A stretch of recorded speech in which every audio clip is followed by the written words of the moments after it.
This is Neha. Welcome back to the channel. Hope you all are doing great. तो हमारी last class में हम लोगों ने करा था हमारा chapter number 1 nature and significance of management, और मैक्रो इकोनॉमिक्स की भी यूनिट 1 नेशनल इनकम हम कंप्लीट कर चुके हैं। अब आज हम लोग करेंगे हमारे बीएसटी का chapter number 2 principles of management. देखो ये चैप्टर थोड़ा सा लेंदी है, प्लस इस चैप्टर में समझने वाली चीजें ज्यादा हैं, तो मैं कोशिश करूंगी हम लोग इस चैप्टर को भी वन शॉट के अंदर कंप्लीट करें।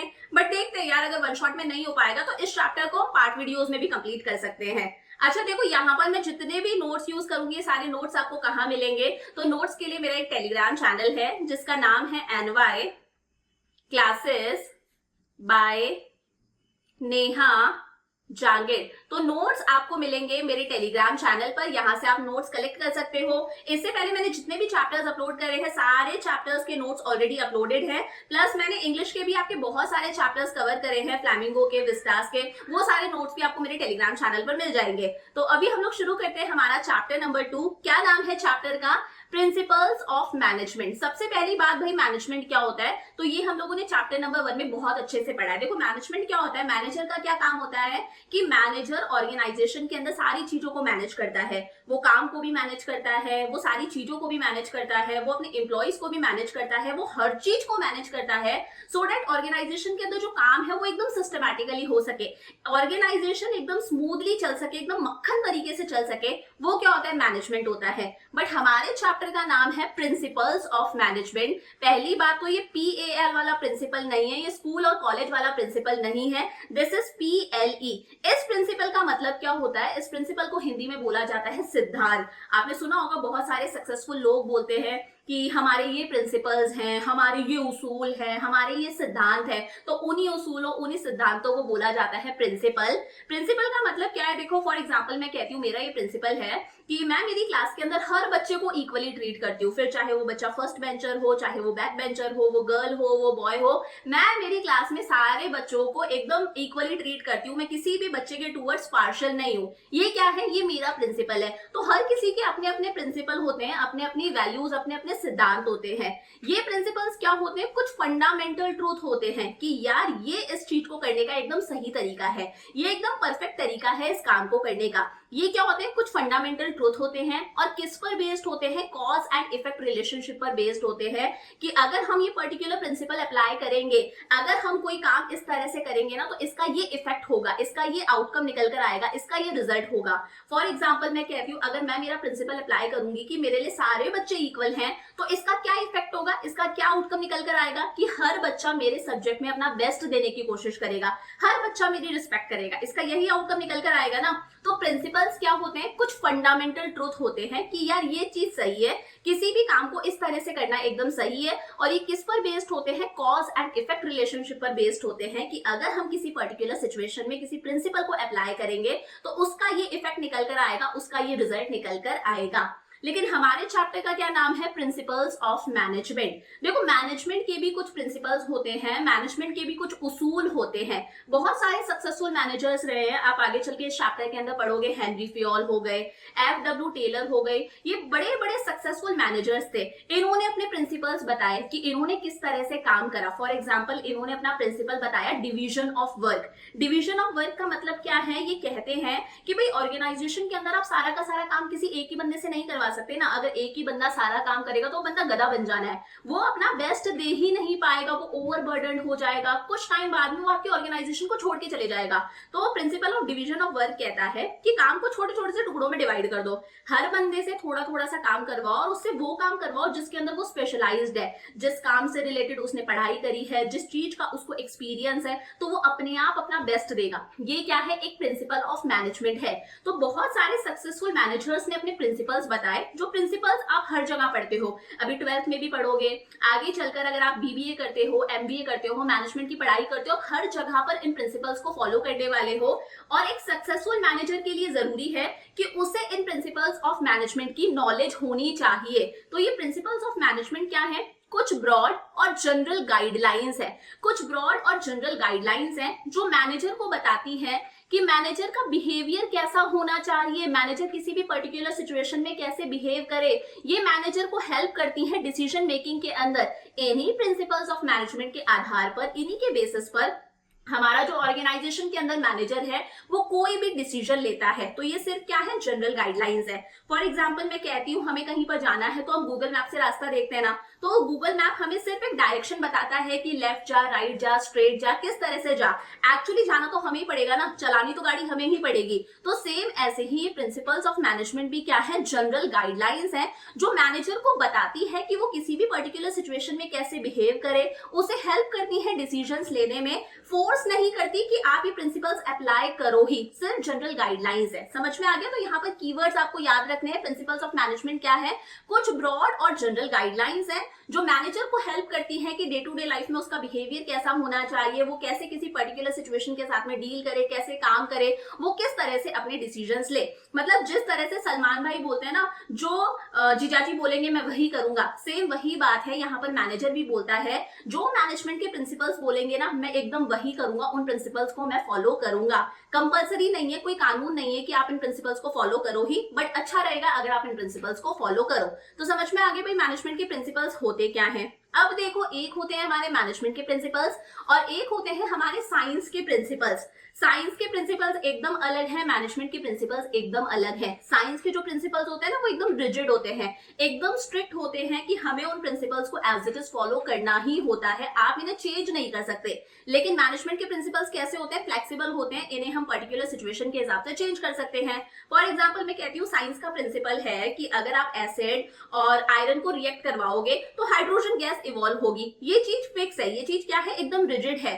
लेकिन मैनेजमेंट के प्रिंसिपल्स को हम अपने अकॉर्डिंग सिचुएशन के हिसाब से चेंज कर सकते हैं। फॉर एग्जांपल मैं कहती हूँ एक होता है हमारा principle of team spirit. Principle of team spirit कि ऑर्गेनाइजेशन के अंदर जो भी काम है वो कैसा होना चाहिए, टीम के अंदर होना चाहिए, टीम स्पिरिट होनी चाहिए। अब मान लो काम ही कुछ ऐसा है जिस काम को सीक्रेटली करना है, कोई फॉर्मूला बनाना है, इस काम को एकदम कॉन्फिडेंशियल रखना है, तो फिर वहां पर तो टीम स्पिरिट काम कर ही नहीं सकती। अगर टीम स्पिरिट वहां पर होगी, सब लोग मिलजुल कर काम करेंगे तो फॉर्मूला चोरी हो जाएगा, वहां पर वो चीज आप कॉन्फिडेंशियल रख ही नहीं सकते। तो मैनेजमेंट के प्रिंसिपल्स फ्लेक्सिबल होते हैं, इन्हें हम पर्टिकुलर सिचुएशन के हिसाब से बदल सकते हैं। साइंस के प्रिंसिपल्स कभी भी वक्त के साथ में नहीं बदलते। आज भी अगर आप किसी मेटल फॉर एग्जांपल आयरन को अगर आप एसिड के साथ में रिएक्ट करवाओगे तो हाइड्रोजन गैस इवॉल्व होगी, यही चीज अगर आप कल भी करोगे तो सेम हाइड्रोजन गैस ही इवॉल्व होगी। ये टाइम के साथ में बदलते नहीं है, लेकिन मैनेजमेंट के प्रिंसिपल्स वक्त के साथ साथ में बदलते रहते हैं। फॉर एग्जाम्पल मैं कहती हूँ मैनेजमेंट का एक प्रिंसिपल होता है कि मैनेजर अपने ऑर्गेनाइजेशन के अंदर जितने भी एम्प्लॉइज हैं उन्हें फेयरली रेम्यूनरेट करे, उन्हें एक अच्छी सैलरी पे करे कि जो ऑर्गेनाइजेशन के अंदर एम्प्लॉइज हैं वो एक अच्छा लाइफस्टाइल एंजॉय कर सके, उन्हें अच्छी सैलरी दे। बट आज के टाइम पर सिचुएशन क्या है, आज कंट्री के अंदर इतना रिसेशन है कि अच्छी सैलरी तो देना दूर की बात है, आज कंपनीज एम्प्लॉइज को फायर कर रही है, हटा रही है नौकरी से।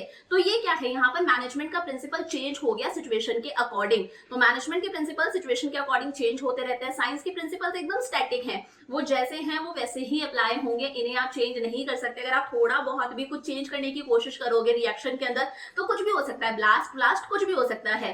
लेकिन जो मैनेजमेंट के प्रिंसिपल्स हैं इन्हें हम अपनी क्रिएटिविटी दिखा के सिचुएशन के हिसाब से मॉडिफाई कर सकते हैं, तोड़ मरोड़ सकते हैं, चेंज कर सकते हैं। तो समझ में आ गया कि मैनेजमेंट के प्रिंसिपल्स कैसे होते हैं, फ्लेक्सिबल होते हैं, सिचुएशन के हिसाब से इन्हें हम चेंज कर सकते हैं। लेकिन साइंस के प्रिंसिपल्स कैसे होते हैं, एकदम रिजिड होते हैं, स्ट्रिक्ट होते हैं, हमें इन्हें एज इट इज ही फॉलो करना होता है। अब देखो कुछ लोग बोलते हैं कि जो मैनेजमेंट के प्रिंसिपल्स होते हैं वही टेक्निक्स ऑफ मैनेजमेंट भी होता है। देखो भाई ऐसा नहीं है, टेक्निक्स ऑफ मैनेजमेंट अलग चीज है, प्रिंसिपल्स ऑफ मैनेजमेंट अलग चीज है। टेक्निक्स का मतलब होता है प्रोसीजर कि किसी चीज को हमें किस तरह से करना है, मेथड, किसी भी चीज को करने के लिए एक पर्टिकुलर मेथड होता है ना, उस मेथड उस प्रोसीजर को टेक्निक बोला जाता है। फॉर एग्जाम्पल अगर आपको स्कूल में एडमिशन लेना है तो उसके लिए एक प्रॉपर प्रोसीजर है ना कि सबसे पहले आप एंट्रेंस टेस्ट दोगे, उसके बाद में आपका इंटरव्यू होगा, कई बार पेरेंट्स का इंटरव्यू भी होता है, उसके बाद में आपको सारी फी डिपॉजिट करवानी होती है। तो टेक्निक्स का मतलब है किसी भी चीज को करने का एक प्रोसीजर, किसी भी चीज को करने के लिए प्रॉपर जो स्टेप्स फॉलो करे जाते हैं उन्हें बोला जाता है टेक्निक्स। जबकि मैनेजमेंट प्रिंसिपल्स क्या है, ये गाइडलाइंस है जो मैनेजर को बताती है कि मैनेजर का बिहेवियर कैसा होना चाहिए, किसी भी पर्टिकुलर सिचुएशन में मैनेजर कैसे डिसीजन लेगा, किसी भी सिचुएशन के साथ में मैनेजर कैसे डील करेगा। अब देखो मेथड्स ऑब्वियस सी बात है इतने ज्यादा फ्लेक्सिबल नहीं होते, मेथड्स को आप चेंज नहीं कर सकते, इन्हें आप तोड़ मरोड़ नहीं सकते, लेकिन प्रिंसिपल्स ऑफ मैनेजमेंट को आप क्या कर सकते हो, चेंज कर सकते हो अपनी सिचुएशंस के अकॉर्डिंग। प्रेजेंट की जैसी सिचुएशन है उसके अकॉर्डिंग आप मैनेजमेंट के प्रिंसिपल्स को अप्लाई करोगे। अब कुछ लोग कहते हैं भाई मैनेजमेंट के प्रिंसिपल्स ही वैल्यूज भी होती हैं क्या? देखो यार, वैल्यूज अलग चीज है। वैल्यूज का मतलब क्या है? वैल्यूज हमें सोसाइटी से सीखने को मिलती है। फॉर एग्जाम्पल वैल्यूज हो गई कि हमें झूठ नहीं बोलना चाहिए, हमें बड़ों की रिस्पेक्ट करनी चाहिए, हमें अपने काम के टूवर्ड्स रिस्पॉन्सिबल होना चाहिए। ये सब क्या है? ये वैल्यूज है। वैल्यूज हमें सोसाइटी से मिलती हैं और वैल्यूज सबके लिए होती है। वैल्यूज मेरे लिए भी है, आपके लिए भी है, सबके लिए है। हमें हमारे घर से, सोसाइटी से यही सीखने को मिला है कि हमें झूठ नहीं बोलना चाहिए, रिस्पॉन्सिबल होना चाहिए, बड़ों की रिस्पेक्ट करनी चाहिए। ये वैल्यूज हैं। तो वैल्यूज क्या है? जनरल रूल्स हैं जो सोसाइटी बनाती है और हर इंडिविजुअल के लिए है। ये सिर्फ पर्टिकुलरली मैनेजर्स के लिए नहीं है, ये सब लोगों के लिए है कि हमें सोसाइटी में कैसे रहना है। ये एथिकल नेचर के होते हैं कि भाई इस चीज को ऐसे कर लो, अगर आप ऐसे नहीं भी करोगे तो ऐसा नहीं है कि आपको जेल हो जाएगी, बट ये एथिकल नेचर के हैं। अगर ऐसा करोगे तो सोसाइटी में आप अच्छे दिखोगे। Form through common practice. Common practice से फॉर्म हुए हैं कि भाई अगर ये रास्ता है तो आप गाड़ी को ऐसे ही लगाते हो ना, ऐसे ही पार्क करते हो, इस तरह थोड़ी ना गाड़ी को पार्क कर दोगे। मतलब ऐसा नहीं है कि अगर आप इस तरह से पार्क कर दोगे तो कोई आपको जेल में बंद कर देगा, बट ये एथिकल नेचर की है कि हमें सोसाइटी में कैसे बिहेव करना है। लेकिन मैनेजमेंट के प्रिंसिपल सिर्फ किसके लिए होते हैं? मैनेजर के लिए होते हैं। ये मैनेजर को जनरल गाइडलाइंस प्रोवाइड कराते हैं कि किसी भी सिचुएशन में मैनेजर कैसे बिहेव करेगा, वो कैसे डिसीजन लेगा। टेक्निकल नेचर के हैं। ये जो मैनेजमेंट प्रिंसिपल्स हैं ये रातों रात नहीं बने हैं। जैसे साइंस के प्रिंसिपल्स भी रातों रात नहीं बने ना। कंटिन्यूअसली ऑब्जर्व करा कि भाई एप्पल गिर रहा है तो वो नीचे ही आ रहा है। ये चीज कंटिन्यूअसली ऑब्जर्व करी साइंस के प्रिंसिपल्स के अंदर, तब जाके साइंस के प्रिंसिपल्स बने ना। सेम ऐसे ही मैनेजमेंट के प्रिंसिपल्स भी रातों रात नहीं बने हैं। प्रॉपर रिसर्च हुई है, थॉरो एनालिसिस हुआ है, चीजों को बार बार ऑब्जर्व करा गया है, उसके बाद में मैनेजमेंट के प्रिंसिपल्स बने हैं। तो समझ में आ गया भाई प्रिंसिपल्स ऑफ मैनेजमेंट होता क्या है, प्रिंसिपल्स ऑफ मैनेजमेंट क्या है। कुछ जनरल गाइडलाइंस हैं जो बताती है कि मैनेजर का बिहेवियर कैसा होना चाहिए, किसी भी पर्टिकुलर सिचुएशन में मैनेजर कैसे डिसीजन ले। समझ में आ गया? ये प्रिंसिपल्स ऑफ मैनेजमेंट है।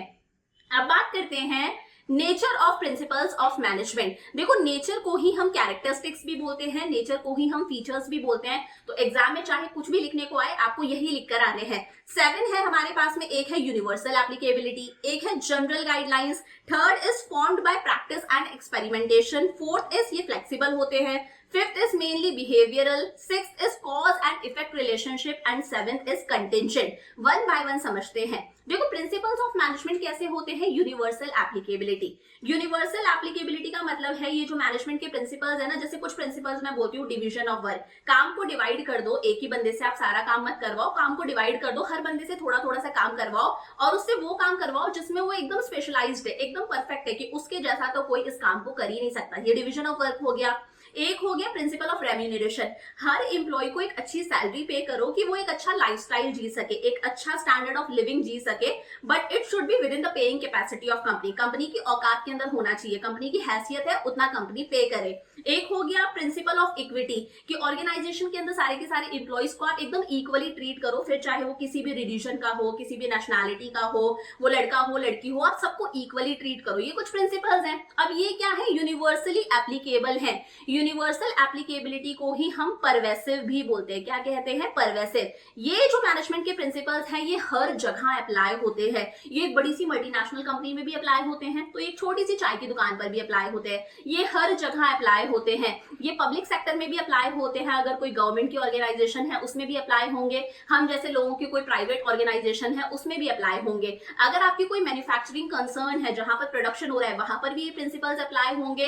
और अगर आप कोई सर्विस दे रहे हो, कोई डॉक्टर अपनी सर्विस दे रहा है, सीए अपनी सर्विस दे रहा है, इंजीनियर अपनी सर्विस दे रहा है, वहां पर भी ये प्रिंसिपल्स अप्लाई होंगे। इंडिया में भी अप्लाई होंगे, यूएसए में भी अप्लाई होंगे। यूनिवर्सल एप्लीकेबिलिटी है। ये मैनेजमेंट के प्रिंसिपल्स हर जगह अप्लाई होते हैं। याद रहेगा, चाय की दुकान पर भी अप्लाई होते हैं और बड़ी सी मल्टीनेशनल कंपनी में भी अप्लाई करे जाते हैं। सेकेंड इज जनरल गाइडलाइंस है। ये जो मैनेजमेंट के प्रिंसिपल्स हैं ये सिर्फ जनरल गाइडलाइंस है। जनरल गाइडलाइंस का मतलब है ये सिर्फ मैनेजर को रास्ता दिखा रहे हैं कि मैनेजर किस तरह से बिहेव करे, मैनेजर किस तरह से डिसीजन ले। ये मैनेजर को कोई रेडीमेड सॉल्यूशन ऑफर नहीं करते। फॉर एग्जांपल मैं कहती हूँ प्रिंसिपल है डिवीजन ऑफ वर्क। अब डिवीजन ऑफ वर्क सिर्फ इतना बताता है कि भाई मैनेजर साहब आप काम को डिवाइड कर दो। अब काम को कैसे डिवाइड करना है, किस बंदे को कितना काम देना है, किस बंदे से कौन सा काम करवाना करवाना है, ये सारी चीजें तो मैनेजर खुद डिसाइड करेगा ना। तो ये सिर्फ जनरल गाइडलाइंस देते हैं मैनेजर को, ये किसी भी प्रॉब्लम का कोई रेडीमेड सॉल्यूशन ऑफर नहीं करते।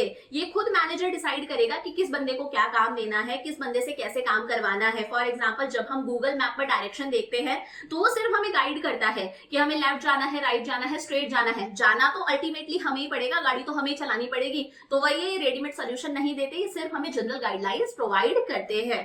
Third is formed by practice and experimentation. देखो जो साइंस के प्रिंसिपल्स होते हैं वो भी ऐसे नहीं बने, रातों रात नहीं बने ना, बहुत ज्यादा प्रैक्टिस के बाद में बहुत सारे एक्सपेरिमेंट्स करे गए, उसके बाद में साइंस के प्रिंसिपल्स बन के आए हैं। एप्पल को देखा गया कि वो गिरता है तो वो नीचे ही आता है, इस चीज को कंटिन्यूअसली ऑब्जर्व करा गया है, कंटिन्यूअसली देखा गया है और तब समझ में आया कि भाई this is due to law of gravity. Same ऐसे ही मैनेजमेंट के प्रिंसिपल्स भी रातों रात नहीं बने हैं। ऐसा नहीं हुआ कि एक दिन हेनरी फियोल जी उठे या फिर FW टेलर उठे और वो बोलते आज तो मैं मैनेजमेंट के सारे प्रिंसिपल्स लिख डालूंगा। ऐसा नहीं हुआ, प्रॉपर्ली डीप रिसर्च हुई है। उन्होंने अपनी ऑर्गेनाइजेशन के अंदर कुछ प्रिंसिपल्स को अप्लाई करके देखा, अलग अलग ऑर्गेनाइजेशन में उन प्रिंसिपल्स को अप्लाई करके देखा, एक्सपेरिमेंट्स करके देखे कि अगर हम ये प्रिंसिपल अप्लाई करते हैं तो इसका क्या आउटकम निकल कर आएगा, इसका क्या रिजल्ट निकल कर आएगा। तो उन्होंने बहुत ही डीप प्रॉपर्ली थॉरोली रिसर्च करी, बहुत सारे एक्सपेरिमेंट्स करे, चीजों को ऑब्जर्व करा, उसके बाद में ये प्रिंसिपल्स निकल कर आए हैं। तो formed by practice and experimentation. Fourth है फ्लेक्सिबल। ये जो मैनेजमेंट के प्रिंसिपल्स है ना, ये बहुत ज्यादा फ्लेक्सिबल होते हैं। साइंस के प्रिंसिपल्स की तरह नहीं है कि ये एज इट इज ही अप्लाई होंगे, अगर हमने थोड़ा सा भी चेंज कर दिया तो कुछ ब्लास्ट हो जाएगा, आग लग जाएगी, ऐसा कुछ नहीं है। इन्हें हम सिचुएशन के हिसाब से बदल सकते हैं। जैसे मैंने आपको प्रिंसिपल बताया, प्रिंसिपल ऑफ फेयर रेम्यूनरेशन, कि ऑर्गेनाइजेशन के अंदर एम्प्लॉइज को अच्छी सैलरी पे करो, फेयरली आप उन्हें रेम्यूनरेट करो कि हमारे जो एम्प्लॉइज हैं वो एक अच्छा स्टैंडर्ड ऑफ लिविंग जी सके। बट आज की सिचुएशन क्या है, हमारी कंट्री में रिसेशन चल रहा है, आपको पता होना चाहिए। आज इतनी सारी कंपनीज इतने सारे एम्प्लॉइज को फायर कर रही है, कभी भी निकाल देती हैं। तो अच्छा रेम्यूनरेशन तो देना दूर की बात है, वो उल्टा एम्प्लॉइज को फायर कर रही है। तो यहाँ पर मैनेजमेंट का प्रिंसिपल क्या है, फ्लेक्सिबल है, सिचुएशन के हिसाब से बदल जाता है, हम इसे मॉडिफाई कर सकते हैं अकॉर्डिंग टू द सिचुएशन। इधर जहर खाने का पैसा नहीं है, तू जा रे बाबा, तू जा, मतलब वही है ना, कंपनीज यही बोलेंगे हमारे पास पैसा ही नहीं है, तू जा, हम क्या तुझे फेयरली रेम्यूनरेट करेंगे। तो ये प्रिंसिपल्स कैसे होते हैं, फ्लेक्सिबल होते हैं, हम इन्हें चेंज कर सकते हैं। Fifth is mainly behavioural. ये प्रिंसिपल्स क्यों बनाए गए हैं, ताकि ऑर्गेनाइजेशन के अंदर जो एम्प्लॉइज है ना वो अपना बेस्ट दे सके, वो अपना 100% दे सके। तो बिहेवियरल है, ये ऑर्गेनाइजेशन के एम्प्लॉइज के लिए बनाए गए हैं, ये मैनेजर्स के लिए बनाए गए हैं। पहली बात तो ये प्रिंसिपल्स क्यों बनाए गए हैं, मैनेजर्स के लिए। ये मैनेजर को हेल्प करते हैं डिसीजन लेने के अंदर, ये मैनेजर को हेल्प करते हैं कि मैनेजर का बिहेवियर कैसा होना चाहिए। इन प्रिंसिपल्स ऑफ मैनेजमेंट को जब मैनेजर पढ़ता है तो उसकी नॉलेज इंप्रूव होती है, उसकी अंडरस्टैंडिंग इंप्रूव होती है, वो देख पाता है कि यार रियल लाइफ सिचुएशन में किस तरह से मेरी ऑर्गेनाइजेशन को मैनेज करूं। तो ये बिहेवियरल है, ये एम्प्लॉइज के लिए बनाए गए हैं, ये मैनेजर्स के लिए बनाए गए हैं, ये ह्यूमन बिहेवियर को इन्फ्लुएंस करने के लिए बनाए गए हैं। मैनेजमेंट प्रिंसिपल्स क्यों बनाए गए हैं, ताकि हम ह्यूमन बीइंग्स के बिहेवियर को इन्फ्लुएंस कर सके, ताकि सब लोग ऑर्गेनाइजेशन में अपना बेस्ट दे, एम्प्लॉइज भी बेस्ट दे, मैनेजर भी बेस्ट दे, ताकि ऑर्गेनाइजेशन के गोल्स को अचीव किया जा सके इफेक्टिवली भी और एफिशिएंटली भी। Sixth is cause and effect relationship. देखो ये जो मैनेजमेंट के प्रिंसिपल्स हैं ये किस पर बेस्ड है, कॉज एंड इफेक्ट रिलेशनशिप पर बेस्ड है, कि अगर आप किसी पर्टिकुलर सिचुएशन में किसी प्रिंसिपल को अप्लाई करोगे तो इसका ये आउटकम निकल कर आएगा, इसका ये रिजल्ट निकल कर आएगा। समझाती हूं, एक होता है principle of order. Principle of order कहता है कि ऑर्गेनाइजेशन के अंदर हर पर्सन और हर चीज की एक फिक्स्ड प्लेस होनी चाहिए, कि मैनेजिंग डायरेक्टर यहाँ बैठेगा, प्रोडक्शन मैनेजर यहाँ बैठेगा, सेल्स मैनेजर यहाँ बैठेगा, मार्केटिंग मैनेजर यहाँ बैठेगा, ये टूल्स का डिब्बा यहाँ रखा जाएगा, ये मशीनरी यहाँ होगी। तो ऑर्गेनाइजेशन के अंदर हर चीज के लिए और हर पर्सन के लिए एक सिस्टमैटिक प्लेस होनी चाहिए और सारी चीजें अपनी जगह पर होनी चाहिए। अगर ऑब्वियस ही बात है हर चीज सिस्टमैटिक जगह पर होगी ना, तो किसी भी चीज को ढूंढने में, किसी भी पर्सन को ढूंढने में टाइम वेस्ट नहीं होगा कि यार ये कहाँ गया, ये कहाँ गया, पता है यार ये इस कैबिन में बैठा है, यहाँ पर मिल जाएगा।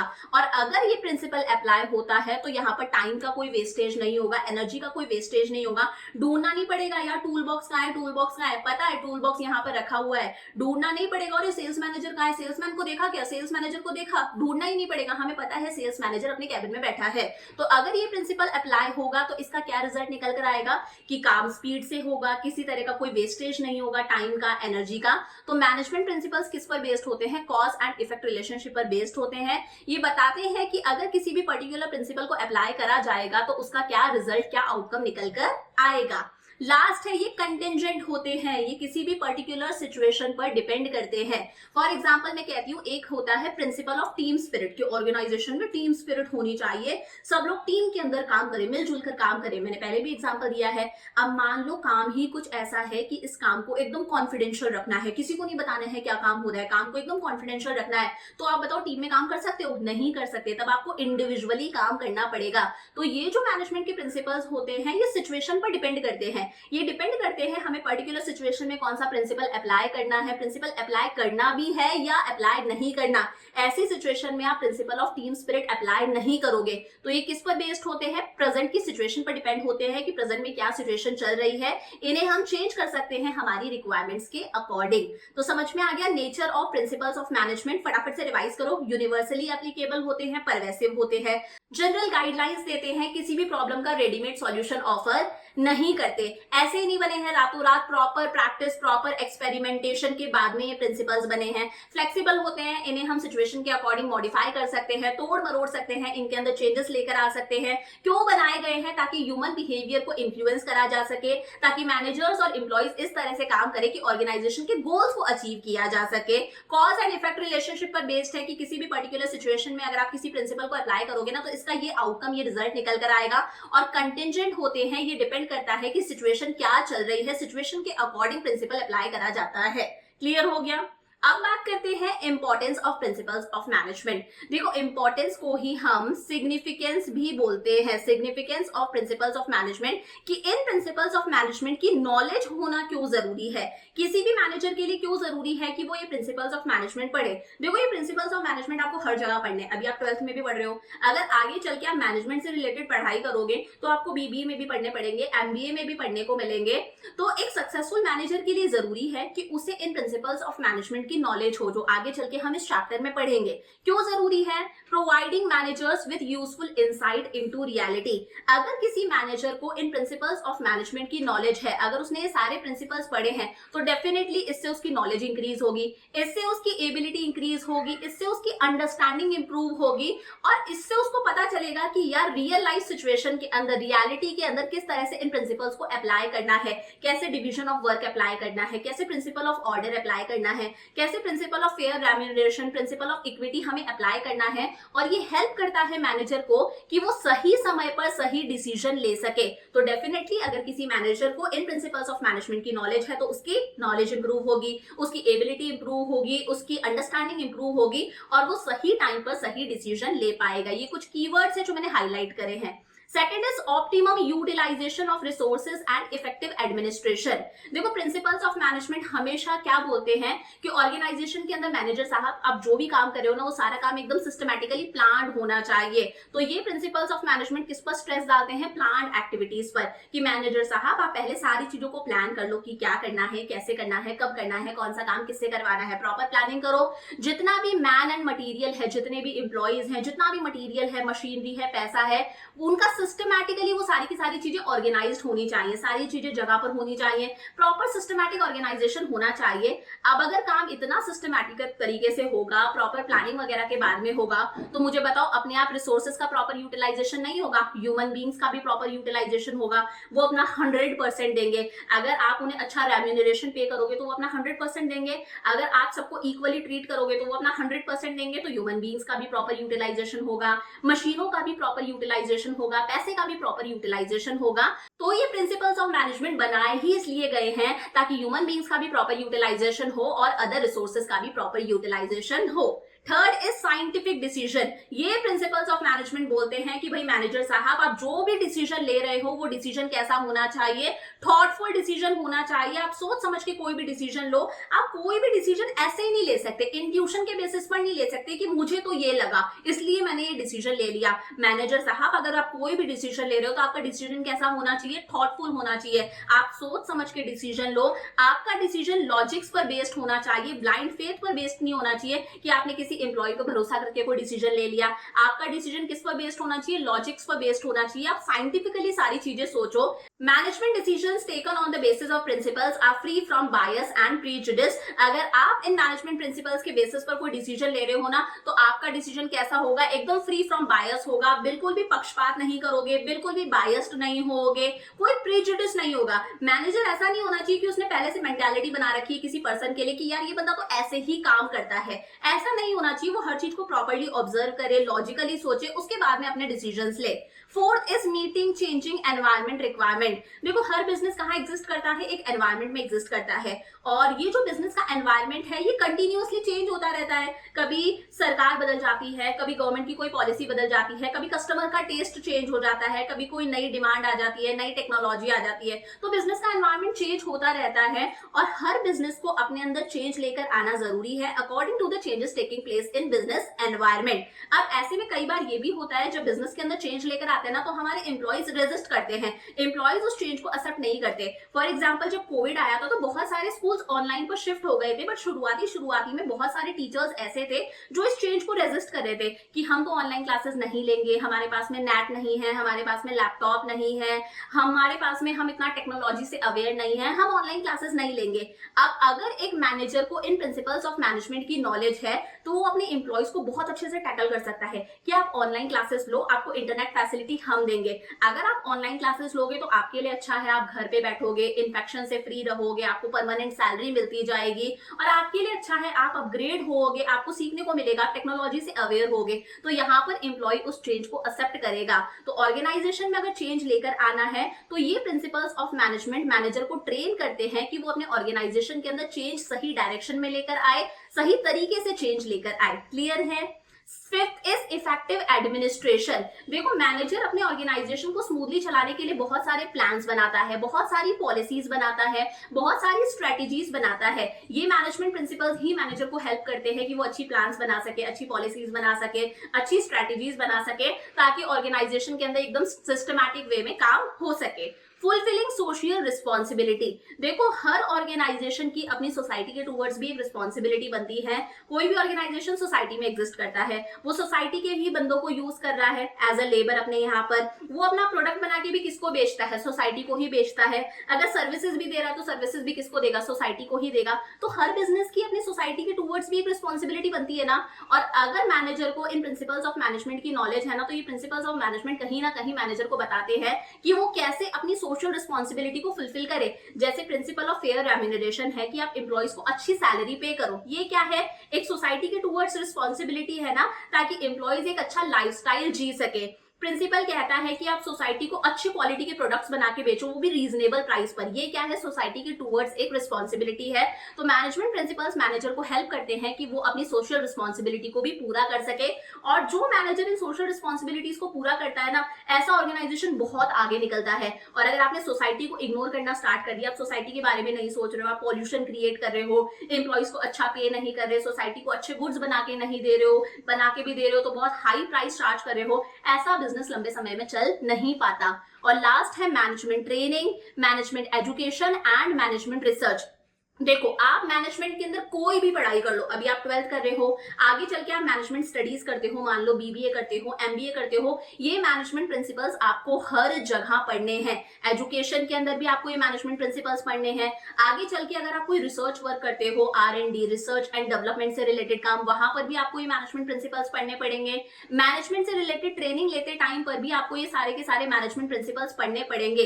ये जो मैनेजमेंट के प्रिंसिपल्स होते हैं वो किस पर स्ट्रेस डालते हैं? साइंटिफिक जजमेंट पर, कि मैनेजमेंट जितने भी डिसीजंस ले रहा है, मैनेजर जो भी डिसीजंस ले रहा है, सारे डिसीजंस कैसे होने चाहिए? साइंटिफिक होने चाहिए। सोच समझ के डिसीजंस लो, सारे डिसीजंस उसके लॉजिक्स पर बेस्ड होने चाहिए। ऐसे इंट्यूशंस के बेसिस पर वो कोई डिसीजन ना ले कि मुझे तो ऐसा लगा और उसने कोई डिसीजन ले लिया। इसीलिए मैनेजमेंट स्टडीज के अंदर जितना भी रिसर्च वर्क होता है, आपने देखा होगा बड़े बड़े स्कॉलर्स रिसर्च करते हैं, PhD करते हैं, उन सब जगहों पर ये मैनेजमेंट के प्रिंसिपल्स एक बेस का काम करते हैं। हर जगह ये मैनेजमेंट के प्रिंसिपल्स पढ़ने पढ़ते हैं। आप जितनी भी मैनेजमेंट से रिलेटेड थ्योरीज पढ़ोगे ना, वो थ्योरीज भी कैसे बनी है, इन प्रिंसिपल्स के बेसिस पर बनी है। इन प्रिंसिपल्स की अगर नॉलेज है तो ही मैनेजमेंट थ्योरीज बन सकती हैं। तो मैनेजमेंट की फील्ड में चाहे आप एजुकेशन लो, चाहे आप रिसर्च वर्क करो, चाहे आप ट्रेनिंग लो, हर जगह पर ये प्रिंसिपल्स ऑफ मैनेजमेंट एक बेस का काम करते हैं, आधार का काम करते हैं। इनके बेसिस पर एजुकेशन है, इनके बेसिस पर रिसर्च वर्क होता है, इनके बेसिस पर ट्रेनिंग प्रोवाइड करी जाती है। तो अभी हम लोगों ने हमारे 3 कॉन्सेप्ट्स क्लियर कर लिए। कौन कौन से?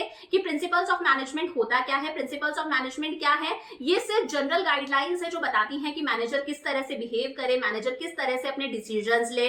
प्रिंसिपल्स ऑफ मैनेजमेंट का नेचर कैसा होता है, हर जगह अप्लाई होते हैं, जनरल गाइडलाइंस है, ये प्रैक्टिस और एक्सपेरिमेंट्स के बाद में बने हैं, फ्लेक्सिबल होते हैं, इन्हें हम चेंज कर सकते हैं हमारी सिचुएशन के अकॉर्डिंग। क्यों बनाए गए हैं? ताकि ह्यूमन बींग्स की बिहेवियर को इन्फ्लुएंस करा जा सके, ताकि वो अपना बेस्ट देने की कोशिश करें। कॉज एंड इफेक्ट रिलेशनशिप पर बेस्ड है कि किसी भी पर्टिकुलर सिचुएशन में अगर हम किसी प्रिंसिपल को अप्लाई करेंगे तो इसका ये रिजल्ट, इसका ये आउटकम निकल कर आएगा। और कंटिंजेंट होते हैं, किसी पर्टिकुलर सिचुएशन पर डिपेंड करते हैं कि हमें इस प्रिंसिपल को अप्लाई करना है या नहीं करना, और करना है तो कैसे अप्लाई करना है।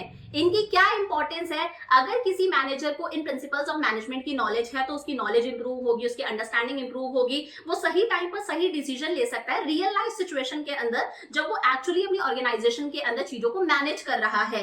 और अगर आप प्रिंसिपल्स ऑफ मैनेजमेंट की नॉलेज रखते हो तो अपने आप ऑर्गेनाइजेशन के अंदर रिसोर्सेज का प्रॉपर यूटिलाइजेशन होगा, आपकी ऑर्गेनाइजेशन एकदम स्मूथली चलेगी, मक्खन तरीके से चलेगी। साइंटिफिक डिसीजन को प्रमोट करा जाता है कि सारे डिसीजंस लॉजिक्स पर बेस्ड होने चाहिए, थॉटफुल डिसीजंस होने चाहिए, इंट्यूशन पर बेस्ड डिसीजंस नहीं होने चाहिए। अगर आपको मैनेजमेंट प्रिंसिपल्स की नॉलेज है तो आप सक्सेसफुली अपने ऑर्गेनाइजेशन के अंदर चेंजेस इंट्रोड्यूस कर सकते हो according to the changes taking place in business environment. ये हेल्प करता है आपको प्लान्स और पॉलिसीज बनाने में, ये हेल्प करते हैं आपको कि आप अपने सोशल रिस्पॉन्सिबिलिटीज को भी फुलफिल कर सको। और मैनेजमेंट की फील्ड में जितनी भी एजुकेशन है, जितना भी रिसर्च वर्क है, जितना भी ट्रेनिंग से रिलेटेड काम है, वो सारा का सारा काम किस पर बेस्ड होता है? मैनेजमेंट प्रिंसिपल्स पर बेस्ड होता है। समझ में आ गया यहां तक? अब बात करते हैं हम लोग फियोल्स प्रिंसिपल्स ऑफ मैनेजमेंट। देखो हम यहाँ पर 2 चीजें पढ़ेंगे। सबसे पहले हम लोग हेनरी फियोल ने कुछ मैनेजमेंट के प्रिंसिपल्स दिए हैं। हेनरी फियोल ने हमें मैनेजमेंट के 14 प्रिंसिपल्स दिए हैं, उन 14 प्रिंसिपल्स के बारे में पढ़ेंगे। उसके बाद में एक है एफ.डब्ल्यू. टेलर। कौन है एफ.डब्ल्यू. टेलर? एफ.डब्ल्यू. टेलर ने 2 चीजें दी है। इन्होंने 4 तो साइंटिफिक प्रिंसिपल्स दिए हैं मैनेजमेंट के, और 5 इन्होंने साइंटिफिक स्टडीज दी हैं। ये सारी चीजें हमें इस चैप्टर के अंदर पढ़नी है, उसके बाद में हमारा चैप्टर कंप्लीट हो जाएगा। सबसे पहले बात करते हैं फियोल्स प्रिंसिपल्स ऑफ मैनेजमेंट। देखो फियोल का बर्थ कहां हुआ था? टर्की के अंदर हुआ था 1841 के अंदर। ये कोल माइनिंग कंपनी के अंदर माइनिंग इंजीनियर थे, एक कोल माइनिंग कंपनी के अंदर माइनिंग इंजीनियर थे। और जब इस कंपनी के अंदर इनका प्रमोशन हुआ, इन्हें मैनेजिंग डायरेक्टर बनाया गया ना, उस टाइम पर कंपनी कैसी हो गई थी? एकदम इंसॉल्वेंट हो गई थी। इंसॉल्वेंट का मतलब है कंपनी एकदम दिवालिया हो गई थी, कंपनी के अंदर बिल्कुल भी पैसा नहीं था लोगों के पास में, कंपनी कर्जे में डूबी हुई थी। उस टाइम पर इन्होंने अपनी मैनेजरियल स्किल्स लगाई, उस टाइम पर इन्होंने अपने प्रिंसिपल्स वहां पर अप्लाई करके देखे, डिवीजन ऑफ वर्क अप्लाई करके देखा, फेयर रेम्यूनरेशन अप्लाई करके देखा, प्रिंसिपल ऑफ ऑर्डर अप्लाई करके देखा, प्रिंसिपल ऑफ इक्विटी अप्लाई करके देखा। इन्होंने कुछ प्रिंसिपल्स अप्लाई करके देखे और कंपनी की पोजीशन काफी अच्छी हो गई। तो ये कौन है? हेनरी फियोल है। बर्थ कब हुआ था इनका? 1841 के अंदर, टर्की के अंदर कोल माइनिंग कंपनी के अंदर ये माइनिंग इंजीनियर थे। इन्हीं को बोला जाता है father of management studies and thoughts. याद रखना, father of management studies and thoughts. इन्हें फादर ऑफ जनरल मैनेजमेंट भी बोला जाता है। अब देखो इनका कंट्रीब्यूशन की बात करते हैं। इन्होंने मैनेजमेंट के 14 प्रिंसिपल्स दिए हैं, 14 प्रिंसिपल्स ऑफ मैनेजमेंट। जो हम मैनेजमेंट के प्रोसेस के अंदर स्टेप्स पढ़ते हैं ना, planning, organising, staffing, directing, controlling, ये सारे के सारे स्टेप्स भी किसने दिए हैं? हेनरी फियोल ने दिए हैं। इन्होंने ही बताया टेक्निकल और मैनेजरियल स्किल्स दोनों में अंतर होता है।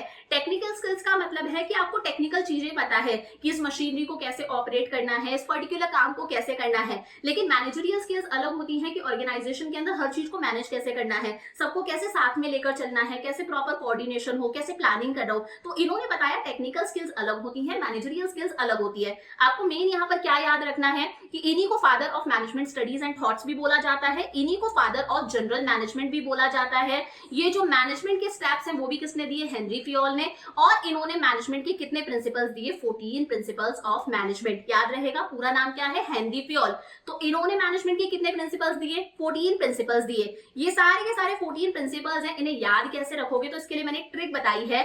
CID user use soda, CID user use soda. अब कैसे याद रखोगे? फॉर एग्जाम्पल मैं कहती हूँ C से क्या होगा? C से होगा हमारा सेंट्रलाइजेशन एंड डिसेंट्रलाइजेशन। I से क्या होगा? I से होगा हमारा इनिशिएटिव। D से हमारा क्या होगा? Division of work. तो ये येलो वाले लेटर्स हाईलाइटेड है और ये हमारे पास में टोटल 14 लेटर्स हैं। इन 14 लेटर्स से आपको याद रहेंगे ये 14 principles of management, CID user use soda.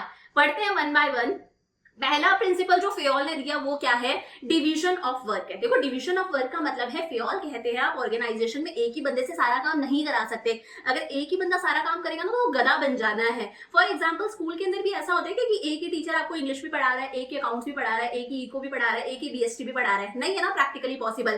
काम को डिवाइड करा जाता है, इको वाला इको पढ़ाएगा, BST वाला BST पढ़ाएगा, इंग्लिश वाला English पढ़ाएगा।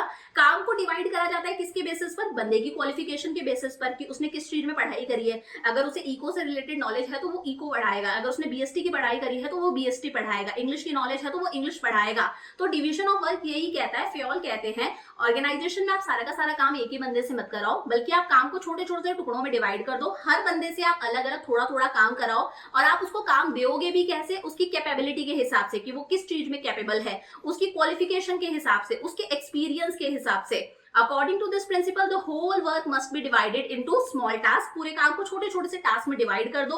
And instead of assigning the whole work to one person, एक ही पर्सन से सारा काम करने की बजाय one task should be assigned to one person. आप एक बंदे से एक काम करवाओ और उसे काम कैसे दोगे? उसकी कैपेबिलिटी के हिसाब से, उसके इंटरेस्ट के हिसाब से, उसकी क्या क्वालिफिकेशन है, उसका क्या एक्सपीरियंस है। और अगर डिवीजन ऑफ वर्क होगा ना तो इसकी वजह से एक चीज होगी जिसे बोला जाता है स्पेशलाइजेशन। अगर मैं कंटिन्यूअसली BST पढ़ाती जाऊंगी 10 साल से मैं BST पढ़ा रही हूँ तो मैं उस काम में स्पेशलाइज्ड हो जाऊंगी, मैं उस काम में ऐसी हो जाऊंगी कि वो काम मुझसे अच्छा कोई कर ही नहीं सकता। मैं कंटिन्यू आपको इको पढ़ाऊंगी तो मैं उस काम में क्या हो जाऊंगी? स्पेशलाइज्ड हो जाऊंगी। मैं उस काम में अपना बेस्ट दूंगी, मैं वहां पर प्रॉपर मेरे रिसोर्सेज का प्रॉपर यूटिलाइजेशन हो रहा है, मेरा प्रॉपर यूटिलाइजेशन हो रहा है और मैं उस काम को ऐसे करूंगी कि काम को करने की कॉस्ट कम से कम आएगी। समझ रहे हो? तो इसके पॉजिटिव इफेक्ट क्या होंगे कि स्पेशलाइजेशन आ जाएगा ऑर्गेनाइजेशन के अंदर, एफिशिएंसी इंक्रीज होगी, वो बंदा उस काम में एक्सपर्ट हो चुका है तो वो नुकसान कम से कम करेगा, रिसोर्सेज का प्रॉपर यूटिलाइजेशन करेगा, मशीनरी को प्रॉपर चलाएगा। और अगर आप इस प्रिंसिपल को फॉलो नहीं करते हो तो आपके ऑर्गेनाइजेशन में एफिशिएंसी नहीं होगी। इको वाला टीचर BST पढ़ाने आ जाएगा, क्या पता अपना बेस्ट दे पाए या नहीं। इंग्लिश वाला टीचर आपको अकाउंट्स पढ़ा सकता है, जरूरी नहीं है ना। तो यहाँ पर कहीं ना कहीं एफिशिएंसी नहीं आ पाएगी, स्पेशलाइजेशन नहीं होगा। एक ही काम हो सकता है बार बार हो जाए, एक टीचर आया अकाउंट्स पढ़ा के चले गया, दूसरा टीचर आया वो भी आपको अकाउंट्स पढ़ा के जा रहा है, डुप्लीकेशन ऑफ वर्क हो रहा है। तो क्लियर है डिवीजन ऑफ वर्क क्या होता है कि ऑर्गेनाइजेशन के अंदर सारा का सारा काम एक ही बंदे से करने की बजाय आप काम को डिवाइड कर दो छोटे छोटे से टुकड़ों में, हर बंदे से अलग अलग काम करवाओ, उससे वो काम करवाओ जिसके अंदर वो क्वालिफाइड है, जिसका उसे एक्सपीरियंस है, जिसका उसे शौक है, जो उसकी हॉबी है। और अगर वो ऐसे काम करेगा तो अपने आप ऑर्गेनाइजेशन में क्या आएगा? स्पेशलाइजेशन आएगा। सेकेंड प्रिंसिपल कहता है principle of authority and responsibility.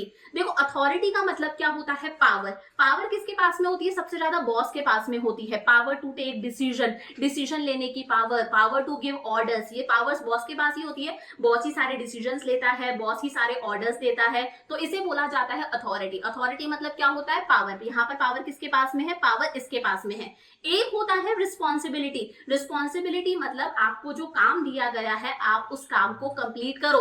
Obligation to complete the job assign, आपको जो भी काम दिया गया है आपको वो काम कंप्लीट करना पड़ेगा।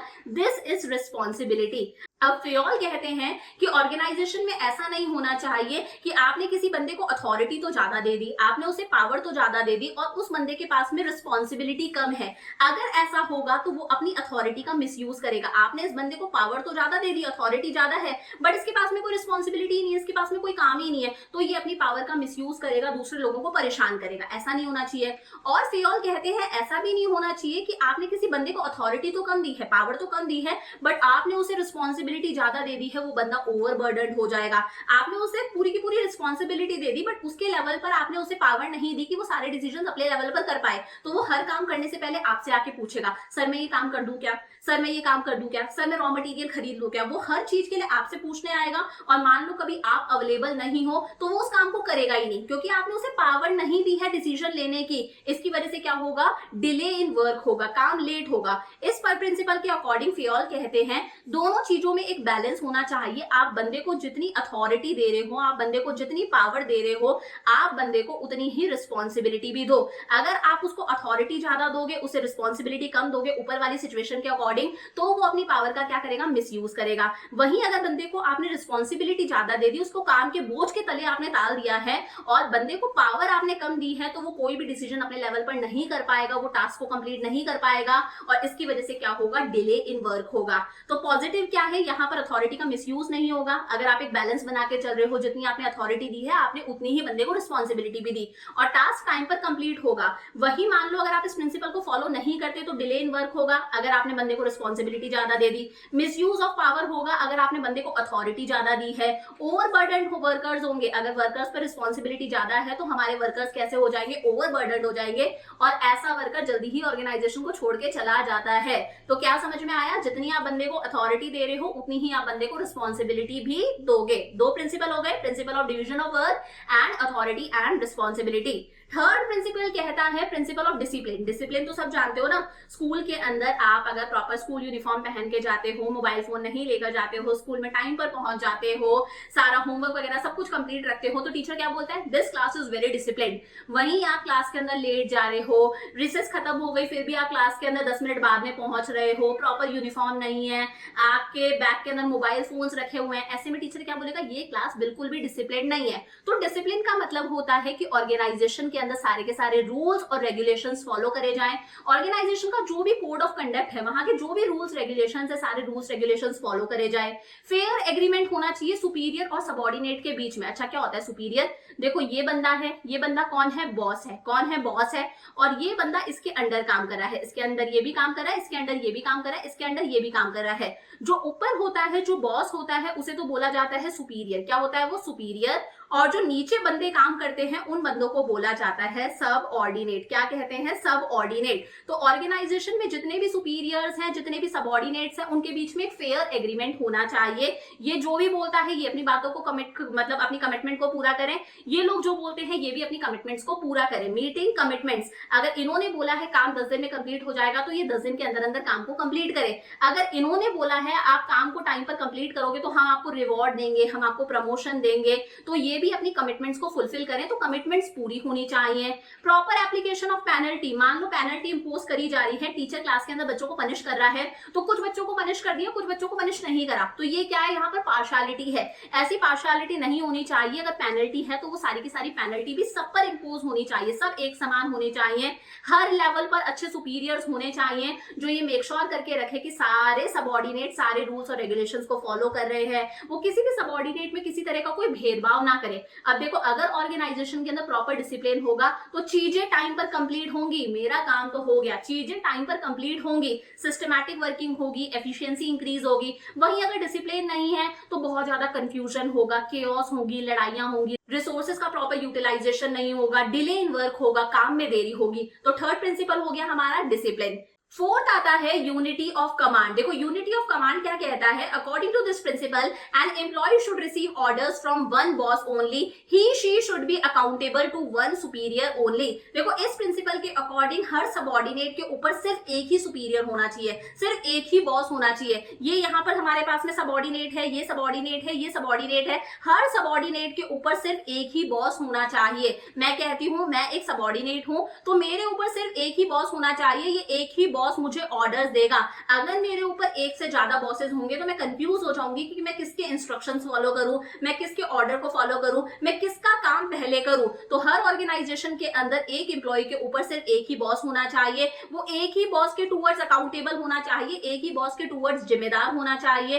If he is receiving orders from more than one boss then he will get confused and will not be able to understand that whose workers must be executed first। अगर उसे ऑर्डर देने वाले बंदे एक से ज्यादा है, उसके ऊपर 2 या 3 बॉसेस हैं, तो वो कंफ्यूज हो जाएगा कि वो किसके ऑर्डर्स को फॉलो करे, वो किसके काम को पहले करे। फॉर एग्जाम्पल मेरे ऊपर एक तो है प्रोडक्शन मैनेजर। प्रोडक्शन मैनेजर कहता है कि तुम चाहे काम धीरे धीरे कर लो बट आपको क्वालिटी मेंटेन करके रखनी है, आपको अच्छी क्वालिटी का प्रोडक्ट बनाना है।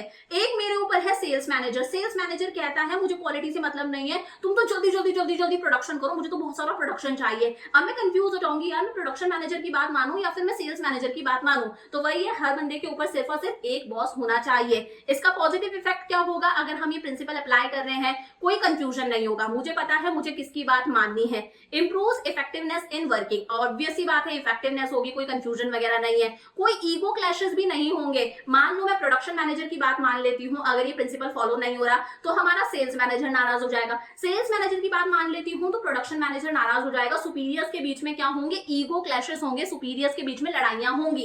अगर ये प्रिंसिपल हमने अप्लाई नहीं करा, बट अगर हम प्रिंसिपल अप्लाई करते हैं तो किसी भी तरह का कोई ईगो क्लैश नहीं होगा। ये प्रिंसिपल अप्लाई नहीं करा तो कंफ्यूजन होगा, मुझे नहीं पता होगा मुझे कब किसकी बात माननी है, किसके ऑर्डर को पहले एग्जीक्यूट करना है। सुपीरियर्स के बीच में लड़ाइयां होंगी, ईगो क्लैशेस होंगे। प्रॉपर ऑर्गेनाइजेशन में डिसिप्लिन नहीं होगा and subordinates will escape from responsibility. और हो सकता है कभी कभी सबऑर्डिनेट्स अपनी रिस्पॉन्सिबिलिटी को फुलफिल ना करें, वो बोलते मैं दूसरा काम कर रहा था, प्रोडक्शन मैनेजर ने मुझे दूसरा काम दिया था। प्रोडक्शन मैनेजर पूछ रहा है ये काम क्यों नहीं हुआ, तो मैं बोल दूंगी सेल्स मैनेजर ने मुझे दूसरा काम दे दिया था। तो यहाँ पर मैं अपनी रिस्पॉन्सिबिलिटी को फुलफिल नहीं करूंगी। फिफ्थ आता है unity of direction. Unity of direction का मतलब है ऑर्गेनाइजेशन के अंदर जितने भी बंदे हैं वो सेम डायरेक्शन में काम करें, वो बंदे सेम डायरेक्शन में जाएं। और वो सेम डायरेक्शन क्या है? वो ऑर्गेनाइजेशन के कॉमन गोल को अचीव करना चाहते हैं। ऑर्गेनाइजेशन का कॉमन गोल है मैक्सिमाइजेशन ऑफ प्रॉफिट, तो सारे बंदे किस डायरेक्शन में जा रहे हैं? ऑर्गेनाइजेशन के common goal maximisation of profit को अचीव करने के लिए। According to this principle 1 unit means 1 plan. इस प्रिंसिपल के अकॉर्डिंग एक यूनिट का एक ही प्लान होना चाहिए।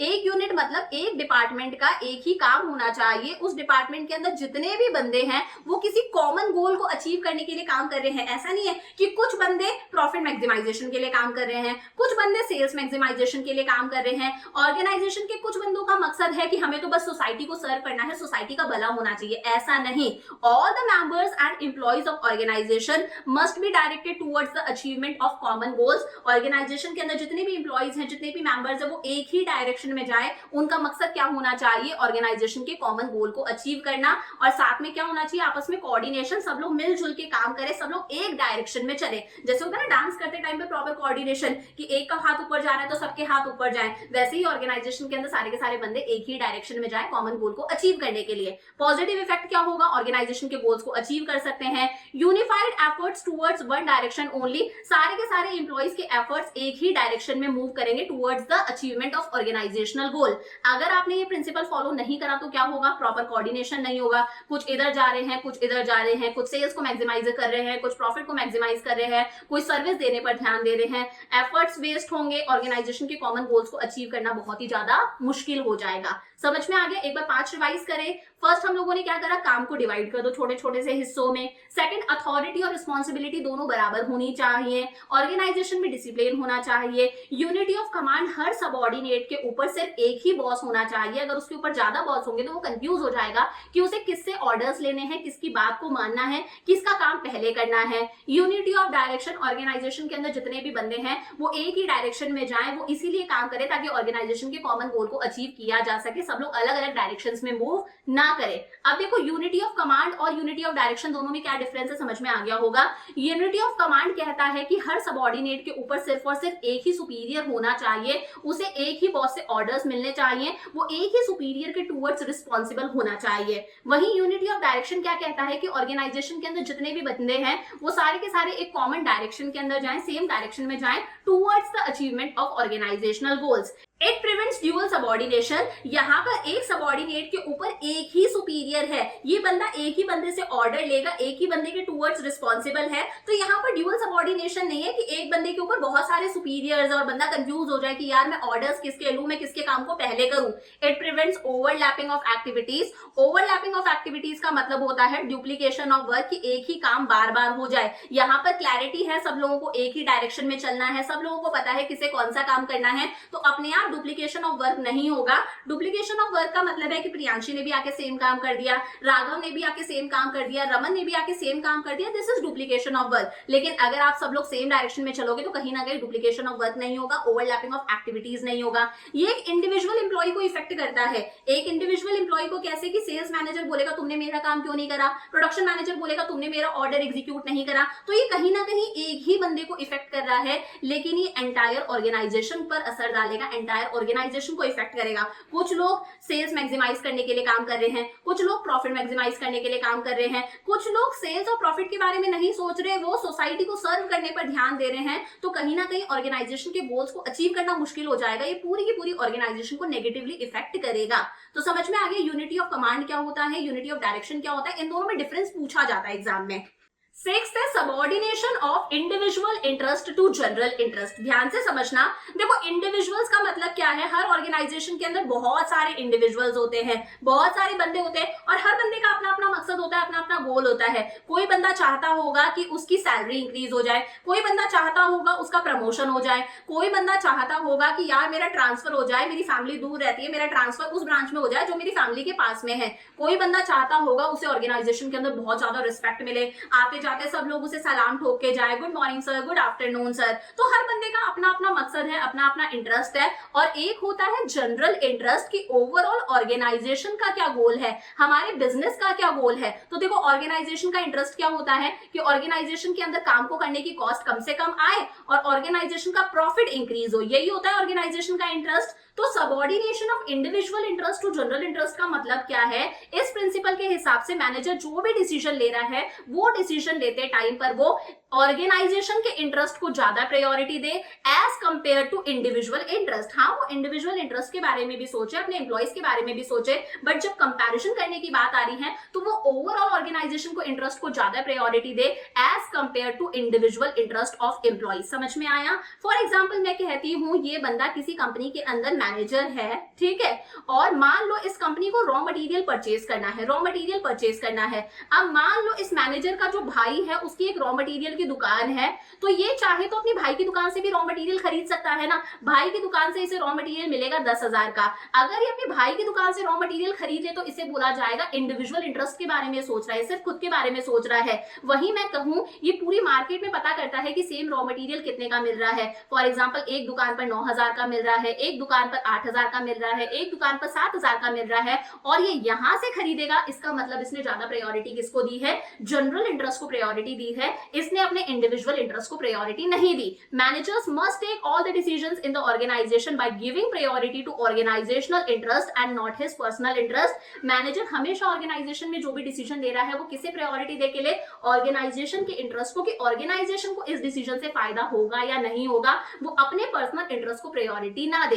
अगर इस प्रिंसिपल को फॉलो करा जाता है तो ऑर्गेनाइजेशन के गोल्स को अचीव किया जाएगा अच्छे से, एक अच्छा कोऑर्डिनेशन रहेगा इंडिविजुअल्स के बीच में भी और ओवरऑल ऑर्गेनाइजेशन के बीच में भी। वहीं अगर इस प्रिंसिपल को फॉलो नहीं करा जाता तो ऐसे में लंबे समय में एम्प्लॉइज को भी सफर करना पड़ेगा, ऑर्गेनाइजेशन को भी सफर करना पड़ेगा और कहीं ना कहीं ऑर्गेनाइजेशन के गोल्स को अचीव करना मुश्किल हो जाएगा। तो कहीं ना कहीं यहाँ पर हम साथ साथ वाली फीलिंग आनी चाहिए कि हमें इंडिविजुअल्स के बारे में नहीं सोचना, हमें सबके बारे में कलेक्टिवली सोचना है, ऑर्गेनाइजेशन के गोल्स को अचीव करना है। क्लियर है?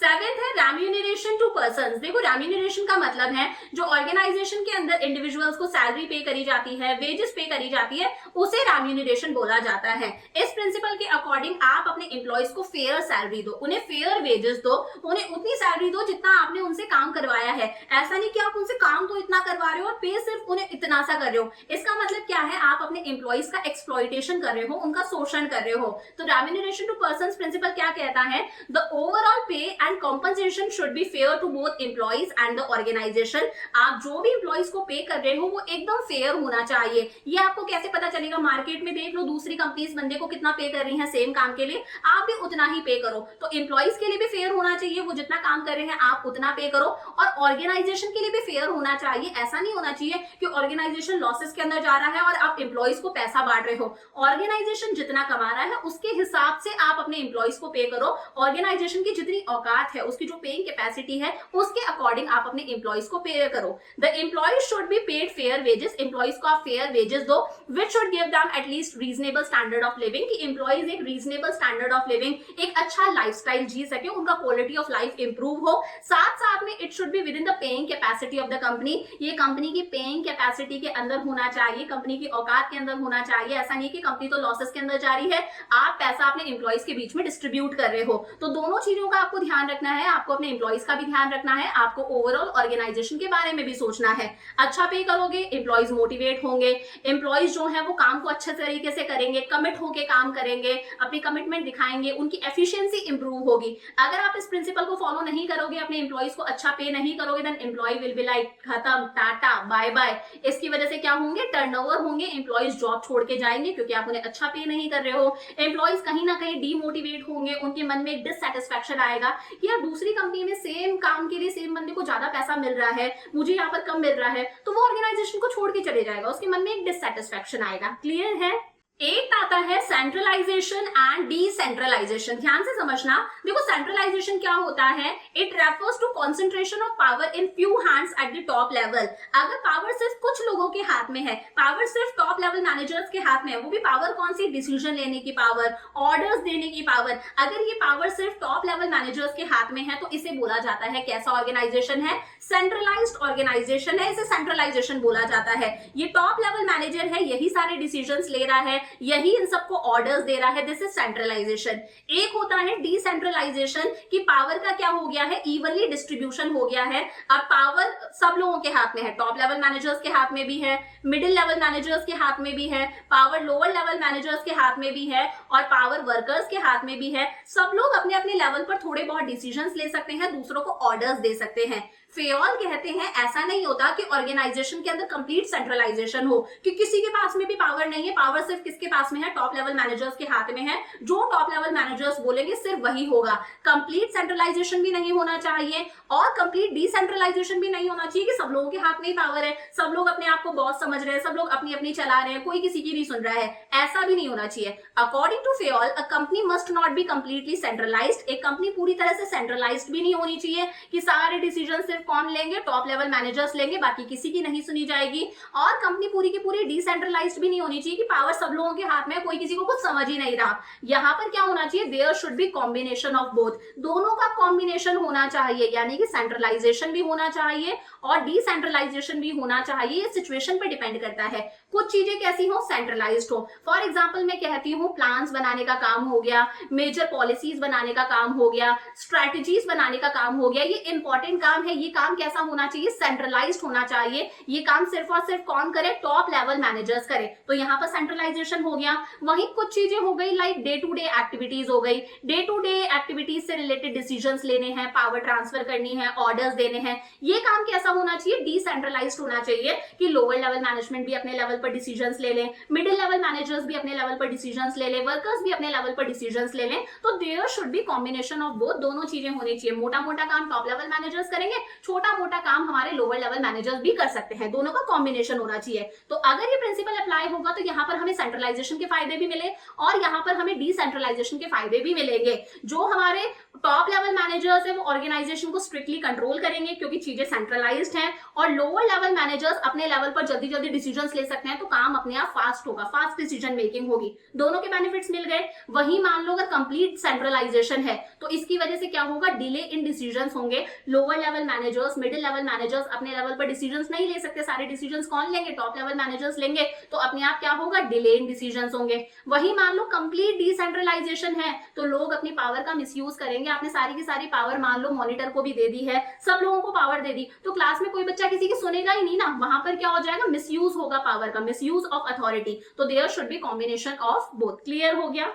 नेक्स्ट आता है प्रिंसिपल ऑफ स्कैलर चेन। देखो प्रिंसिपल ऑफ स्कैलर चेन बहुत इंपॉर्टेंट है, यहाँ से एमसीक्यूज भी बनते हैं और इसे अलग से एक्सप्लेन करने के लिए भी आ सकता है, तो इसे ध्यान से समझना बहुत इंपॉर्टेंट है। देखो स्कैलर चेन क्या होता है, सबसे पहले ये समझो, फॉर्मल लाइंस ऑफ अथॉरिटी। सबसे पहली बात, अथॉरिटी का मतलब क्या होता है, अथॉरिटी का मतलब होता है पावर, तो ये क्या है, लाइन ऑफ अथॉरिटी है, और ये फ्लो कैसे होती है, हाईएस्ट टू लोएस्ट रैंक्स, इसे बोला जाता है स्कैलर चेन। ये ऐसे समझ नहीं आएगा, एक बार डायग्राम के थ्रू एक्सप्लेन करती हूँ। देखो ये क्या है, लाइंस ऑफ अथॉरिटी है।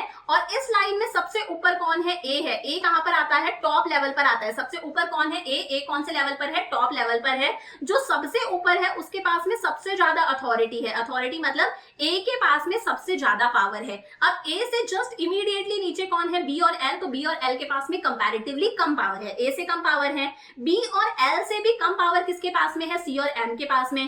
सी और एम से कम पावर है डी और एन के पास में। डी और एन से कम पावर है ई और ओ के पास में। और ई और ओ से कम पावर है एफ और पी के पास में। तो हम बोल सकते हैं एफ और पी के पास में क्या है, सबसे लो अथॉरिटी है, इनके पास में सबसे कम पावर है। तो ये क्या है, लाइंस ऑफ अथॉरिटी है। लाइंस ऑफ अथॉरिटी है, प्रॉपर चेन यहाँ पर बन रही है। और कैसे फ्लो हो रही है, हाईएस्ट टू लोएस्ट रैंक्स। सबसे ऊपर हमारे पास में ए है जिसके पास में सबसे ज्यादा पावर है, और सबसे ही नीचे नीचे हमारे पास में आ रहा है एफ और पी जिनके पास में सबसे कम पावर है। इस लाइन ऑफ अथॉरिटी, इस चेन ऑफ अथॉरिटी को बोला जाता है स्कालर चेन। अब फेयोल कहते हैं organisation should have a chain of authority. हर ऑर्गेनाइजेशन के अंदर ये चेन ऑफ अथॉरिटी होनी चाहिए, and communication that runs from top to bottom and should be followed by managers and the subordinate। और कम्युनिकेशन का फ्लो कैसे होना चाहिए, टॉप से बॉटम होना चाहिए। यानी कि कम्युनिकेशन मतलब अगर कोई भी इंफॉर्मेशन का फ्लो हो रहा है, कोई भी इंफॉर्मेशन पास हो रही है, कोई इंस्ट्रक्शन, कोई ऑर्डर फ्लो हो रहा है, तो वो कैसे फ्लो होना चाहिए, टॉप से बॉटम।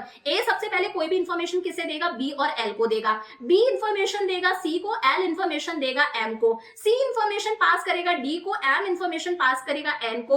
डी इंफॉर्मेशन पास करेगा ई को, एन इंफॉर्मेशन पास करेगा ओ को, ई इंफॉर्मेशन पास करेगा एफ को, और ओ इंफॉर्मेशन पास करेगा पी को। तो इंफॉर्मेशन का फ्लो यहां पर कैसे हो रहा है, टॉप टू बॉटम। अब इसका एक फायदा है, फायदा क्या है, यहां पर किसी भी तरह का कोई कम्युनिकेशन गैप नहीं आएगा क्योंकि इंफॉर्मेशन हर बंदे तक पहुंच रही है। यहां पर ए इंफॉर्मेशन दे रहा है बी को, बी सी को, सी डी को, डी ई को, ई एफ को, और सेम इसी तरह से यहां पर भी इंफॉर्मेशन का फ्लो हो रहा है। तो किसी तरह का कोई कम्युनिकेशन गैप नहीं आएगा, हर बंदे के पास में इंफॉर्मेशन पहुंचेगी। अब मान लो सिचुएशन ऐसी आ जाती है कि सिचुएशन के अंदर ई को कॉन्टैक्ट करना है, किससे कॉन्टैक्ट करना है, ओ से कॉन्टैक्ट करना है। तो अगर स्कालर चेन स्ट्रिक्टली फॉलो होगी तो इंफॉर्मेशन का फ्लो कैसे होगा, ई इंफॉर्मेशन देगा डी को, डी किसे पास करेगा, सी को, सी पास करेगा बी को, बी पास करेगा ए को, ए पास करेगा एल को, एल पास करेगा एम को, एम पास करेगा एन को, और एन फाइनली इंफॉर्मेशन देगा ओ को। यहां पर स्कालर चेन फॉलो हुई। बट साथ साथ में फेयोल ऐसा भी कहते हैं, मान लो कोई इमरजेंसी वाली सिचुएशन आ गई, ऐसी सिचुएशन आ गई जबकि आपको जल्दी से डिसीजन लेना है, फास्ट डिसीजन लेना है, तो यहां पर ई डायरेक्टली ओ से भी कॉन्टैक्ट कर सकता है। और ये जो ब्रिज बना है कि ई डायरेक्टली ओ से कॉन्टैक्ट कर सकता है, इस ब्रिज को बोला जाता है गैंग प्लैंक। ये क्या है, शॉर्टकट है स्कालर चेन के अंदर, this is known as gang plank. समझ में आ गया भाई गैंग प्लैंक होता क्या है, स्कालर चेन क्या होता है। अब अगर इस प्रिंसिपल को स्ट्रिक्टली फॉलो करा जाएगा तो यहाँ पर इंफॉर्मेशन का फ्लो कैसा हो रहा है, सिस्टमैटिक हो रहा है, इंफॉर्मेशन हर बंदे तक पहुंच रही है, किसी तरह का कोई कम्युनिकेशन गैप नहीं है। सी कभी नहीं बोल सकता कि मेरे पास तो ये इंफॉर्मेशन आई ही नहीं, मेरे पास तो ये ऑर्डर आया ही नहीं, क्योंकि हमें पता है यहाँ पर इंफॉर्मेशन हर बंदे तक पहुंचेगी। मान लो आप इस प्रिंसिपल को फॉलो नहीं कर रहे तो कम्युनिकेशन गैप आ जाएगा। कभी भी सी बोल सकता है कि मेरे पास तो इंफॉर्मेशन पहुंची ही नहीं, मुझे तो पता ही नहीं इस बात का। और यहाँ पर ये भी नहीं पता होगा कि किसके पास में अथॉरिटी ज्यादा है, किसके पास में रिस्पॉन्सिबिलिटी ज्यादा है। देखो जो ऊपर है उसके पास में पावर ज्यादा होती है, जो नीचे होता है उसके पास में रिस्पॉन्सिबिलिटी ज्यादा होती है। सी ऊपर है, डी नीचे है, तो सी कौन है, सुपीरियर है, डी कौन है, सबऑर्डिनेट है, इसके पास में पावर ज्यादा है, इसके पास में रिस्पॉन्सिबिलिटी ज्यादा है। डी को पता है मुझे किसको रिपोर्ट करना है, सी को रिपोर्ट करना है। मान लो ये स्कालर चेन ही नहीं है, ये लाइन ऑफ अथॉरिटी ही नहीं है, तो किसी को पता ही नहीं होगा हमें किसे रिपोर्ट करना है, हमें किसके इंस्ट्रक्शंस फॉलो करने हैं, किसके ऑर्डर्स फॉलो करने हैं। तो समझ में आ गया स्कालर चेन होता क्या है, चेन ऑफ अथॉरिटी है, लाइन ऑफ कम्युनिकेशन है जिसमें इंफॉर्मेशन का फ्लो होता है from top level to bottom level. But अगर इमरजेंसी वाली सिचुएशन है तो यहाँ पर शॉर्टकट भी पॉसिबल है, जिस शॉर्टकट को बोला जाता है गैंग प्लैंक। नेक्स्ट आता है हमारे पास में principle of order. Principle of order का मतलब यहाँ पर इंस्ट्रक्शंस देना नहीं है, ऑर्डर देना नहीं है। प्रिंसिपल ऑफ ऑर्डर का मतलब है ऑर्गेनाइजेशन के अंदर हर पर्सन के लिए और हर मटेरियल, हर चीज के लिए एक सिस्टमैटिक जगह होनी चाहिए, प्रॉपर जगह होनी चाहिए। फॉर एग्जांपल जगह फिक्स है कि यहाँ पर बैठेगा हमारा प्रोडक्शन मैनेजर। कौन बैठेगा, प्रोडक्शन मैनेजर। यहाँ पर फिक्स है, यहाँ पर बैठेगा सेल्स मैनेजर, यहाँ पर बैठेगा हमारा मार्केटिंग मैनेजर, और यहाँ पर बैठेगा हमारा जनरल मैनेजर। ये पहले से जगह फिक्स है। तो हर पर्सन के लिए भी जगह फिक्स होनी चाहिए और हर मटेरियल के लिए भी जगह फिक्स होनी चाहिए कि यहाँ पर क्या मिलेगा, आपको टूल बॉक्स मिलेगा। अगर टूल्स चाहिए यहाँ पर टूल बॉक्स मिल जाएगा, कोई अदर चीज चाहिए वो चीज आपको यहाँ मिलेगी, ये पर्टिकुलर मशीनरी जो है वो यहाँ मिलेगी। तो फेयोल कहते हैं ऑर्गेनाइजेशन के अंदर हर बंदे और हर मटेरियल के लिए एक सूटेबल जगह होनी चाहिए और हर बंदा और हर मटेरियल उस सूटेबल जगह पर होना चाहिए, वहां पर प्रेजेंट होना चाहिए। People and material must be in suitable places, हर चीज अपनी जगह पर होनी चाहिए ताकि किसी तरह का कोई टाइम वेस्ट ना हो, हमारी जो एफिशिएंसी है वो एफिशिएंसी इंक्रीज हो। मान लो हर बंदा अपनी अपनी जगह पर है तो ढूंढना नहीं पड़ेगा ना यार सेल्स मैनेजर कहाँ है, या प्रोडक्शन मैनेजर कहाँ है, या जनरल मैनेजर कहाँ है, और यार टूल बॉक्स कहाँ गया, टूल बॉक्स तो मिल ही नहीं रहा। जैसे घर में होता है मम्मी ये कहाँ है, मम्मी वो कहाँ है, ये वाली चीज नहीं होगी, हर चीज अपनी अपनी जगह पर होगी। प्रिंसिपल ऑफ ऑर्डर क्या कहता है? A place for everything and everyone, हर चीज के लिए और हर बंदे के लिए एक प्रॉपर प्लेस होनी चाहिए, हर बंदे के लिए एक प्रॉपर क्यूबिकल, एक प्रॉपर कैबिन, एक प्रॉपर जगह होनी चाहिए, बेंच वगैरह होनी चाहिए, और हर चीज की भी एक प्रॉपर जगह होनी चाहिए और हर बंदा और हर चीज उस पर्टिकुलर जगह पर अवेलेबल होनी चाहिए, सो दैट किसी भी बंदे का कोई टाइम वेस्ट ना हो किसी चीज को ढूंढने में, किसी दूसरे बंदे को ढूंढने में। तो यहाँ पर अगर हम इस प्रिंसिपल को फॉलो करेंगे तो कोई टाइम वेस्ट नहीं होगा, ऑर्गेनाइजेशन में स्मूथली काम होगा, मक्खन तरीके से सिस्टमैटिकली काम होगा। मान लो ये प्रिंसिपल फॉलो नहीं करा जा रहा तो ढूंढना पड़ेगा यार प्रोडक्शन मैनेजर कहाँ है, सेल्स मैनेजर कहाँ है, जनरल मैनेजर कहाँ है, टूल बॉक्स कहाँ है, मशीनरी कहाँ पड़ी है। तो यहाँ पर टाइम भी वेस्ट होगा, एनर्जी भी वेस्ट होगी, not able to contact the people at right time पर, और सही समय पर हम कभी भी सही बंदे को कॉन्टैक्ट नहीं कर पाएंगे क्योंकि वो बंदा हमें मिलेगा नहीं, हमें बंदे को ढूंढना पड़ेगा। तो हर चीज कहाँ पर होनी चाहिए? प्रॉपर जगह पर होनी चाहिए, हर बंदा एक प्रॉपर जगह पर होना चाहिए, हर चीज हर बंदे के लिए एक प्रॉपर जगह होनी चाहिए। This is principle of order. फिर आता है principle of equity. Principle of equity कहता है कि ऑर्गेनाइजेशन के अंदर सारे के सारे बंदों को इक्वली ट्रीट करो, सबको समान तरीके से ट्रीट करो, यहाँ पर कोई भी ऊपर नीचे नहीं है। सबको कैसे ट्रीट करो? काइंडली ट्रीट करो, प्यार से ट्रीट करो, अच्छे से ट्रीट करो, सबको फेयरली ट्रीट करो, जस्ट ट्रीटमेंट मिलना चाहिए। सारे एम्प्लॉइज को आप अच्छे से, प्यार से, विनम्रता से ट्रीट करो। कोई डिस्क्रिमिनेशन, कोई भेदभाव नहीं होना चाहिए सेक्स के बेसिस पर कि ये लड़का है लड़की है, कोई डिस्क्रिमिनेशन ना हो। रिलीजन के बेसिस पर हिंदू मुस्लिम कोई यहाँ पर भेदभाव नहीं होना चाहिए। लैंग्वेज के बेसिस पर कोई डिस्क्रिमिनेशन नहीं होना चाहिए। कास्ट, बिलीफ, नेशनैलिटी, किसी भी बेसिस पर कोई यहाँ पर डिस्क्रिमिनेशन नहीं होना चाहिए।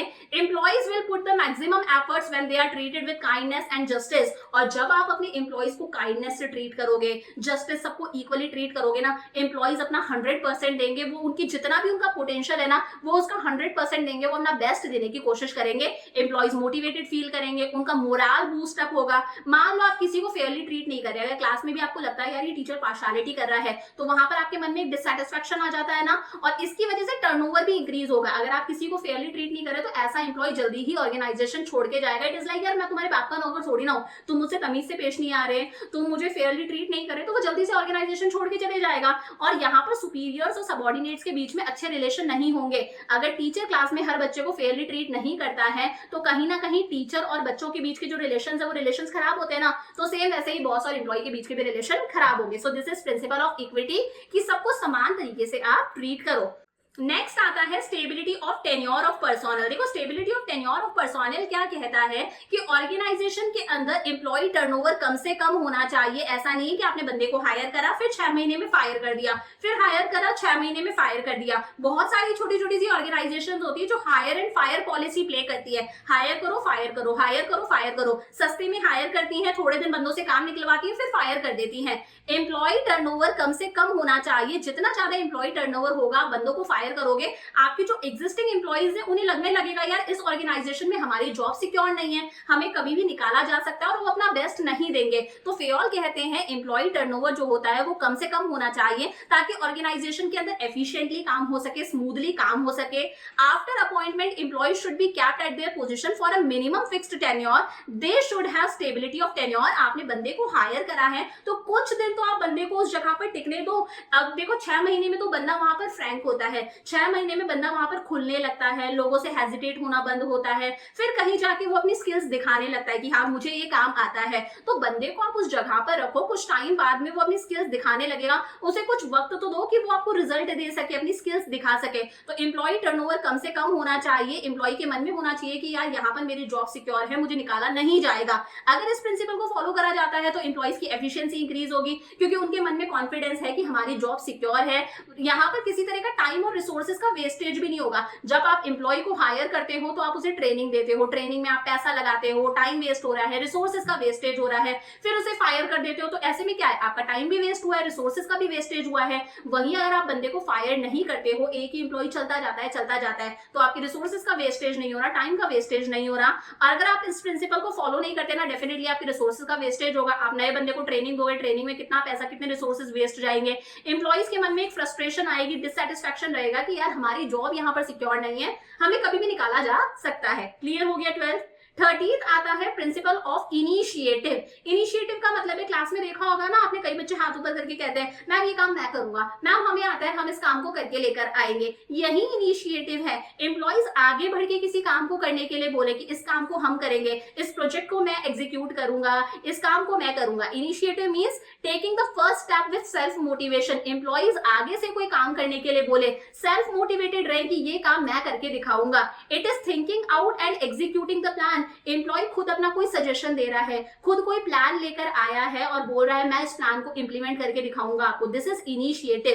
Fayol suggested that employees in the organisation must be given an opportunity to take some initiative and making and executing a plan. Fayol कहते हैं ऑर्गेनाइजेशन में हर बंदे को इतनी अपॉर्चुनिटी तो मिलनी चाहिए कि वो अपने लेवल पर कोई इनिशिएटिव ले सके कि इस काम को मैं करके दिखाऊंगा, मैं इस प्लान को इंप्लीमेंट करके दिखाऊंगा, एग्जीक्यूट करके दिखाऊंगा। A good company should have an employ suggestion system. एक अच्छी कंपनी वो होती है जिसके अंदर एक अच्छा एम्प्लॉय सजेशन सिस्टम होता है कि एम्प्लॉइज के सजेशंस मांगे जाते हैं कि आप अपना सजेशन दो, आपके दिमाग में कोई आइडिया है, आपके दिमाग में कोई प्लान है तो बताओ, उनके सजेशंस लिए जाते हैं। So this is initiative. इसका पॉजिटिव इफेक्ट क्या होगा अगर आप ये प्रिंसिपल फॉलो कर रहे हो? Develops feeling of belongingness in employees. Employees के मन में एक बिलोंगिंगनेस, एक भाईचारे वाली फीलिंग आएगी, यार यहाँ पर हमारे सजेशंस लिए जाते हैं, हमसे पूछा जाता है। और अगर आप कोई टारगेट सेट कर रहे हो, उससे पहले आप एम्प्लॉय से पूछ रहे हो कि तुम बताओ तुम ये टारगेट कितने टाइम में कंप्लीट कर लोगे, तो डेफिनेटली बंदा उस चीज को उस टाइम में कंप्लीट करके दिखाएगा, क्योंकि आपने टारगेट सेट करते टाइम पर उससे पूछा है कि तुम इस टारगेट को कितने टाइम में अचीव कर लोगे। वही मान लो आप इस प्रिंसिपल को फॉलो नहीं करते हो, आप एम्प्लॉइज से पूछते नहीं हो, उनके सजेशंस नहीं लेते, आप बस उन पर सजेशन थोप देते हो, तो एम्प्लॉइज डिमोटिवेट होंगे, वो अपना बेस्ट नहीं दे पाएंगे। क्लियर हो गया इनिशिएटिव। और लास्ट आता है एस्पिरिट दी कॉर्प्स। ये फेयोल का लास्ट प्रिंसिपल है, एस्पिरिट दी कॉर्प्स। ये भी अगेन बहुत इंपॉर्टेंट है। फेयोल कहते हैं management should promote a team spirit. Management कैसे स्पिरिट प्रमोट करे? टीम स्पिरिट, हम साथ साथ है वाली फीलिंग प्रमोट करे। आपस में यूनिटी होनी चाहिए, हार्मनी होनी चाहिए, ब्रदरहुड वाली फीलिंग होनी चाहिए, म्यूचुअल गिव एंड टेक होना चाहिए। मैनेजर कभी भी आई वर्ड का यूज ना करे, मैं। वो हमेशा क्या बोले? हम, वी। वो क्या बोले? हम। वो सबको साथ में लेकर चले। तो एस्पिरिट दी कॉर्प्स सिर्फ यही कहता है कि ऑर्गेनाइजेशन के अंदर मैनेजर क्या प्रमोट करे? टीम स्पिरिट प्रमोट करे। सब लोग यूनिटी के साथ में एक डायरेक्शन में चले, हाथ में हाथ डाल के चले, सब लोगों के बीच में हार्मनी होनी चाहिए। मैनेजर आई वर्ड यूज ना करके कौन सा वर्ड यूज करे? वी। वो सबको साथ में लेके चले। म्यूचुअल ट्रस्ट होना चाहिए, सब लोगों के बीच में आपस में ट्रस्ट होना चाहिए। बिलोंगिंगनेस वाली फीलिंग होनी चाहिए कि यार हम सब एक हैं, ये मतलब भाईचारे वाली फीलिंग ऑर्गेनाइजेशन में होनी चाहिए। अगर इस प्रिंसिपल को फॉलो करा जाता है तो टीम स्पिरिट डेवलप होगी, सब लोग मिलजुल कर एक साथ काम करेंगे, कोऑर्डिनेशन रहेगा, ग्रुप गोल्स को बहुत ही आसानी से अचीव किया जा सकता है। अगर हम साथ साथ वाली फीलिंग है तो मान लो ये प्रिंसिपल फॉलो नहीं करा जाता तो कोई टीम स्पिरिट ही नहीं होगी। यहाँ पर इंडिविजुअल इंटरेस्ट पर ज्यादा फोकस करा जाएगा, ऑर्गेनाइजेशन के इंटरेस्ट पर कम फोकस करा जाएगा, और टीम के गोल्स को अचीव करना मुश्किल हो जाएगा क्योंकि सब अपनी अपनी डायरेक्शन में चल रहे हैं। ये हो गया हमारा एस्पिरिट दी कॉर्प्स। ये हमारा 14th प्रिंसिपल था, यहाँ पर मैंने गलती से 13th लिख रखा है। तो ये हो गए हमारे 14 प्रिंसिपल्स जो किसने दिए थे? हेनरी फेयोल ने दिए थे। अब इन्हें याद कैसे रखोगे? इन्हें याद रखने के लिए मैंने आपको शुरू में यहाँ पे ट्रिक बताई थी, CID यूजर यूज सोडा। ये हमारे पास में 14 लेटर्स हैं। इन 14 लेटर्स से जो येलो वाले हाईलाइटेड है ये आपको याद रखने हैं। तो याद रहेंगे 14 प्रिंसिपल्स। अलग से एक एक प्रिंसिपल भी एग्जाम में पूछा जा सकता है। मान लो पूछा गया आपसे principle of scholar chair explain कर दो, प्रिंसिपल ऑफ ऑर्डर एक्सप्लेन कर दो, principle of Spirit the corps explain कर दो, या फिर कुछ प्रिंसिपल्स भी पूछे जा सकते हैं, या फिर केस स्टडी आ गई, केस स्टडी में बोला गया इस प्रिंसिपल को फॉलो करने से ये पॉजिटिव इफेक्ट्स देखने को मिल रहे हैं, या फिर इस प्रिंसिपल को अगर फॉलो नहीं कर रहे तो ये नेगेटिव इफेक्ट्स देखने को मिलते हैं। आप बताओ ये कौन सा प्रिंसिपल है? तो कैसे भी करके एग्जाम में क्वेश्चन बन सकता है। ठीक है, तो ये हो गया हमारा हेनरी फेयोल कंप्लीट। अब बात करते हैं FW टेलर की। पहली बात, FW टेलर, इनका पूरा नाम है फ्रेडरिक विंसलो टेलर। इन्होंने हमें साइंटिफिक मैनेजमेंट के बारे में बताया। जैसे हमें हेनरी फेयोल ने 14 प्रिंसिपल्स ऑफ मैनेजमेंट दिए, उन्हें बोला जाता है 14 जनरल मैनेजमेंट के प्रिंसिपल्स। कौन से प्रिंसिपल्स दिए? जनरल मैनेजमेंट के प्रिंसिपल्स। ऐसे ही एफडब्ल्यू टेलर ने हमें 4 प्रिंसिपल्स दिए, बट ये 4 प्रिंसिपल्स कौन से हैं? साइंटिफिक प्रिंसिपल्स है, साइंटिफिक प्रिंसिपल्स ऑफ मैनेजमेंट है। और 4 प्रिंसिपल्स के साथ में इन्होंने हमें 5 टेक्निक्स भी दी। एफडब्ल्यू टेलर, इनका बर्थ कब हुआ था? 1856 के अंदर, यूएसए के अंदर। ये एक मिडवेल स्टील कंपनी के अंदर मैकेनिकल इंजीनियर थे, और उसी कंपनी के अंदर क्योंकि ये इंजीनियर थे तो इन्होंने अपना इंजीनियर वाला दिमाग लगाया, वहां पर इन्होंने साइंटिफिक टेक्निक्स अप्लाई करके देखी। इन्हीं को बोला जाता है फादर ऑफ साइंटिफिक मैनेजमेंट। वहीं हेनरी फियोल को बोला जाता है father of management studies and thoughts. तो याद रखना, फादर ऑफ साइंटिफिक मैनेजमेंट कौन है? FW Taylor, Frederick Winslow Taylor. इन्होंने हमें 4 तो साइंटिफिक मैनेजमेंट के प्रिंसिपल्स दिए, और इन्होंने हमें 5 साइंटिफिक टेक्निक्स दी। एक पीस रेट सिस्टम आता है, अभी आप आगे चल के पढ़ोगे, वो पीस रेट सिस्टम भी किसने डिजाइन करा था? फ्रेडरिक विंसलो टेलर ने डिजाइन करा था। तो समझे इनके बारे में, याद रहेगा। इन्हें बोला जाता है फादर ऑफ साइंटिफिक मैनेजमेंट। इन्होंने हमें 4 साइंटिफिक मैनेजमेंट के प्रिंसिपल्स दिए और 5 टेक्निक्स दी, साइंटिफिक टेक्निक्स जिन्हें बोला जाता है। तो देखो इनके 4 प्रिंसिपल्स कौन कौन से हैं। सबसे पहला है साइंस होनी चाहिए, रूल ऑफ थंब नहीं होना चाहिए, science not rule of thumb. Second आता है harmony not discord, harmony not discord. Third है कोऑपरेशन नॉट इंडिविजुअलिज्म, और लास्ट है development of each and every person to his or her greatest efficiency and prosperity. ये चारों आपको याद रखने हैं, वन बाय वन समझते हैं। देखो science not rule of thumb का मतलब क्या है? मैनेजर सारे डिसीजंस कैसे ले? साइंटिफिक तरीके से सोच समझ के ले। मैनेजर जो भी डिसीजंस ले रहा है वो थॉटफुल डिसीजंस होने चाहिए, सोच समझ के वो सारे डिसीजंस ले। हर डिसीजन के पीछे एक प्रॉपर लॉजिक होना चाहिए, साइंस होनी चाहिए। रूल ऑफ थंब नहीं होना चाहिए। रूल ऑफ थंब मतलब मुझे तो ऐसा लगा, हमारे यहाँ तो ऐसा ही होता है, मैंने मेरे जमाने में ये काम इतने टाइम में कंप्लीट करा था, तुम भी इस काम को इतने टाइम में कंप्लीट कर दो। ये होता है ना, हमारे यहाँ तो ऐसा ही होता है। या फिर इंट्यूशंस की मुझे तो ऐसा लगा तो मैंने ऐसा डिसीजन ले लिया। मैनेजर कोई भी डिसीजन इस तरह से नहीं ले सकता, खुद के एक्सपीरियंस के बेसिस पर, खुद के इंट्यूशंस के बेसिस पर कि मुझे तो ऐसा लगा। या फिर हिट एंड मिस मेथड कि ऐसा करके देख लो, अच्छा नहीं हुआ सक्सेसफुल, कोई बात नहीं ऐसा करके देख लो। ये हिट एंड मिस मेथड्स नहीं होने चाहिए कि ऐसे करके देखो सक्सेसफुल होता है तो ठीक है, नहीं तो दूसरा मेथड अप्लाई कर लेंगे। मैनेजर कोई भी डिसीजन ले रहा है वो डिसीजन एकदम साइंटिफिक होना चाहिए, सोचा समझा थॉटफुल डिसीजन होना चाहिए, उस डिसीजन के पीछे प्रॉपर लॉजिक्स होने चाहिए। तो according to this principle each job performed in the organisation में जो भी जॉब परफॉर्म करी जा रही है वो साइंटिफिक इंक्वायरी पर बेस्ड होनी चाहिए। उस चीज के पीछे प्रॉपर साइंस होनी चाहिए, उस चीज के पीछे प्रॉपर लॉजिक्स होने चाहिए। मैनेजर जितने भी डिसीजंस ले रहा है वो सारे के सारे डिसीजंस कैसे होने चाहिए? थॉटफुल होने चाहिए, इंट्यूशंस पर बेस्ड नहीं होने चाहिए कि मुझे तो ऐसा लगा तो मैंने ये डिसीजन ले लिया। नहीं, ऐसा नहीं होना चाहिए। खुद के एक्सपीरियंस के बेसिस पर नहीं होना चाहिए कि इस काम को तुम 2 दिन में कंप्लीट करके लाओ। वो किसी इंप्लॉय को बोल रहा है 2 दिन में इस काम को कंप्लीट करो क्योंकि मैंने भी इस काम को 2 दिन में कंप्लीट करा था। ऐसे भाई नहीं होता। आपका जमाना अलग था, अब जमाना अलग है, तब सिचुएशन अलग थी, अब सिचुएशन अलग है। हिट एंड मिस मेथड भी नहीं होते कि ये मेथड अप्लाई करके देखो, अरे सक्सेसफुल नहीं हुआ, कोई बात नहीं दूसरा मेथड अप्लाई कर लो। ऐसा कुछ भी नहीं होना चाहिए, प्रॉपर साइंस होनी चाहिए। ये कहते हैं हमारे एफडब्ल्यू टेलर, क्योंकि ये कौन है? इन्होंने साइंटिफिक मैनेजमेंट के प्रिंसिपल्स दिए हैं। There must be thinking before doing, कुछ भी करने से आप पहले सोचोगे। रूल ऑफ थंब नहीं होना चाहिए, डिक्टेटरशिप नहीं होनी चाहिए कि जो मैनेजर ने बोल दिया वही होगा। मैनेजर हर डिसीजन को प्रॉपर्ली सोच समझ के ले, और हर चीज के पीछे क्या होना चाहिए? कॉज एंड इफेक्ट रिलेशनशिप होनी चाहिए। मैनेजर को पता होना चाहिए कि अगर मैं ये प्रिंसिपल अप्लाई करूंगा ना तो इसका क्या आउटकम निकल कर आएगा, इसका क्या रिजल्ट निकल कर आएगा। मैनेजर को पता होना चाहिए अगर मैंने ये डिसीजन ले लिया ना तो इसका क्या असर निकल कर आएगा, इसका क्या रिजल्ट होगा। तो proper cause and effect relationship होना चाहिए। समझ में आ गया? मतलब हर चीज के पीछे साइंस होनी चाहिए, रूल ऑफ थंब नहीं होना चाहिए, कोई भी काम इंट्यूशंस पर बेस्ड नहीं होना चाहिए, खुद के एक्सपीरियंस के बेस पर कोई डिसीजन नहीं लेना, हिट एंड मिस मेथड नहीं होना चाहिए कि ये करके देखो ये सक्सेसफुल नहीं हुआ तो कोई बात नहीं दूसरा तरीका अपना लेना, ऐसा कुछ नहीं होना चाहिए। साइंटिफिक स्टडी होनी चाहिए। पहला याद हो गया, science not rule of thumb. Second कहता है हार्मनी होनी चाहिए, डिस्कॉर्ड नहीं होने चाहिए। देखो हर ऑर्गेनाइजेशन के अंदर 2 ग्रुप्स होते हैं, हर ऑर्गेनाइजेशन में 2 ग्रुप्स हैं। एक ग्रुप होता है हमारा मैनेजर का ग्रुप। कौन सा ग्रुप? मैनेजर्स का ग्रुप, जिसे हम बोलते हैं मैनेजमेंट ग्रुप। क्या कहते हैं? Management group. ये हो गया मैनेजमेंट ग्रुप। और एक होता है हमारा वर्कर्स का ग्रुप। तो हर ऑर्गेनाइजेशन में 2 ग्रुप्स हैं, वर्कर्स का ग्रुप और मैनेजर्स का ग्रुप्स। और ये दोनों ग्रुप्स एक दूसरे के क्या बन जाते हैं? राइवल्स बन जाते हैं। ये दोनों ग्रुप्स एक दूसरे के राइवल हैं, एक दूसरे के दुश्मन हैं। कैसे है दुश्मन? बेचारे वर्कर को लगता है कि यार हम अंडरपेड है, एक तो हमें पे कम करा जाता है और हम ओवरबर्डन भी है, हमसे बहुत ज्यादा काम कराया जाता है। वर्कर की सोच क्या है? हम अंडरपेड भी हैं और हमसे काम भी ज्यादा कराया जाता है, हम ओवरबर्डन है। वहीं ये मैनेजमेंट क्या सोचता है? मैनेजर सोचते हैं workers are good for nothing, ये कुछ काम ही नहीं करते, ये गुड फॉर नथिंग है, इनसे कोई काम ही नहीं होता, ये कोई काम ही नहीं करते, वेले बैठे रहते हैं। तो दोनों के दोनों ग्रुप्स एक दूसरे के क्या बने हुए हैं? राइवल्स बने हुए हैं, दुश्मन बने हुए हैं।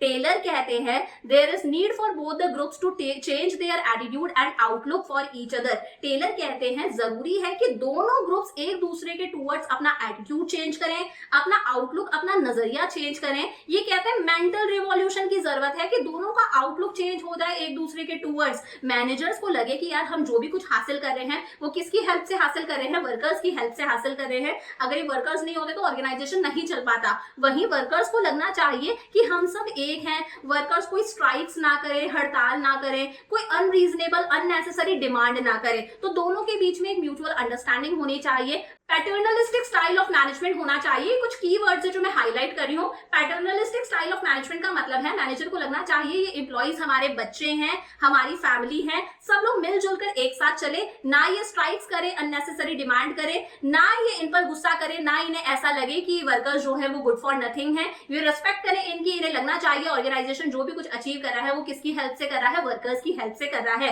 तो आपस में क्या होनी चाहिए? हार्मनी होनी चाहिए। किसी तरह के कोई डिस्कॉर्ड्स, किसी तरह की कोई लड़ाइयां, किसी तरह के कोई केओस ऑर्गेनाइजेशन में नहीं होने चाहिए। क्लियर है? नेक्स्ट है कोऑपरेशन नॉट इंडिविजुअलिज्म। देखो ऑर्गेनाइजेशन में कोऑपरेशन होना चाहिए कि सब लोग मिलजुल कर काम करें, हाथ में हाथ डाल के काम करें। इंडिविजुअलिज्म नहीं होना चाहिए कि आप एक इंडिविजुअल एम्प्लॉय के बारे में सोच रहे हो, मैनेजर सिर्फ खुद के बारे में सोच रहे हैं, वर्कर सिर्फ खुद के बारे में सोच रहे हैं। सिर्फ अपने बारे में ना सोचो। ऑर्गेनाइजेशन में क्या होना चाहिए? कोऑपरेशन। आप हाथ में हाथ डाल के काम करो। देखो पीछे हम लोगों ने जो प्रिंसिपल पढ़ा था हार्मनी नॉट डिस्कॉर्ड, ये उसी प्रिंसिपल का क्या है? एक्सटेंशन है। अगर हम हार्मनी नॉट डिस्कॉर्ड को और स्ट्रेच कर दे और पूरी ऑर्गेनाइजेशन के लेवल पर अगर हम बात करें ना तो उसी को अगर हम स्ट्रेच कर देते हैं, बढ़ा चढ़ा के बताते हैं ना, तो हमें प्रिंसिपल मिल जाता है कोऑपरेशन नॉट इंडिविजुअलिज्म। एग्जाम में एमसीक्यूज में पूछा जाता है which principle is the extension of harmony not discord? So cooperation and individualism is the extension of harmony not discord. उसी को बढ़ा चढ़ा दिया तो हमें क्या मिल गया? Cooperation not individualism. अब यहां पर टेलर कहते हैं there should be complete cooperation between labour and management instead of individualism. Managers के बीच में और वर्कर्स के बीच में क्या होना चाहिए? कोऑपरेशन होना चाहिए। दोनों मिलजुल कर काम करें। मैनेजर्स को लगे कि यार जो भी कुछ ऑर्गेनाइजेशन अचीव कर रहा है वो सिर्फ वर्कर्स की देन है, और वर्कर्स भी कोई अननेसेसरी हड़ताल स्ट्राइक्स ना करें, कोई अनरीजनेबल अननेसेसरी डिमांड्स ना करें। तो दोनों के बीच में क्या होना चाहिए? प्रॉपर कोऑपरेशन होना चाहिए। अपने बारे में ना सोचे, इंडिविजुअलिज्म ना हो कि मैनेजर्स अपने बारे में सोच रहे हैं, वर्कर्स अपने बारे में सोच रहे हैं। यहाँ पर कंपटीशन नहीं होना चाहिए, कोऑपरेशन होना चाहिए। यार आप एक ही ऑर्गेनाइजेशन का हिस्सा हो, ऑर्गेनाइजेशन के अंदर थोड़ी ना कंपटीशन होता है, दूसरों से करा जाता है कंपटीशन। तो कंपटीशन की बजाय कोऑपरेशन होना चाहिए। Both should realise that they need each other. दोनों को रियलाइज होना चाहिए कि हमें एक दूसरे की जरूरत है। वर्कर्स को लगना चाहिए यार मैनेजर हमें सपोर्ट करता है, मैनेजर्स को लगना चाहिए ऑर्गेनाइजेशन जो भी कुछ अचीव कर रहा है वो सिर्फ और सिर्फ किसकी वजह से है? वर्कर्स की वजह से है, इनके हार्डवर्क की वजह से है।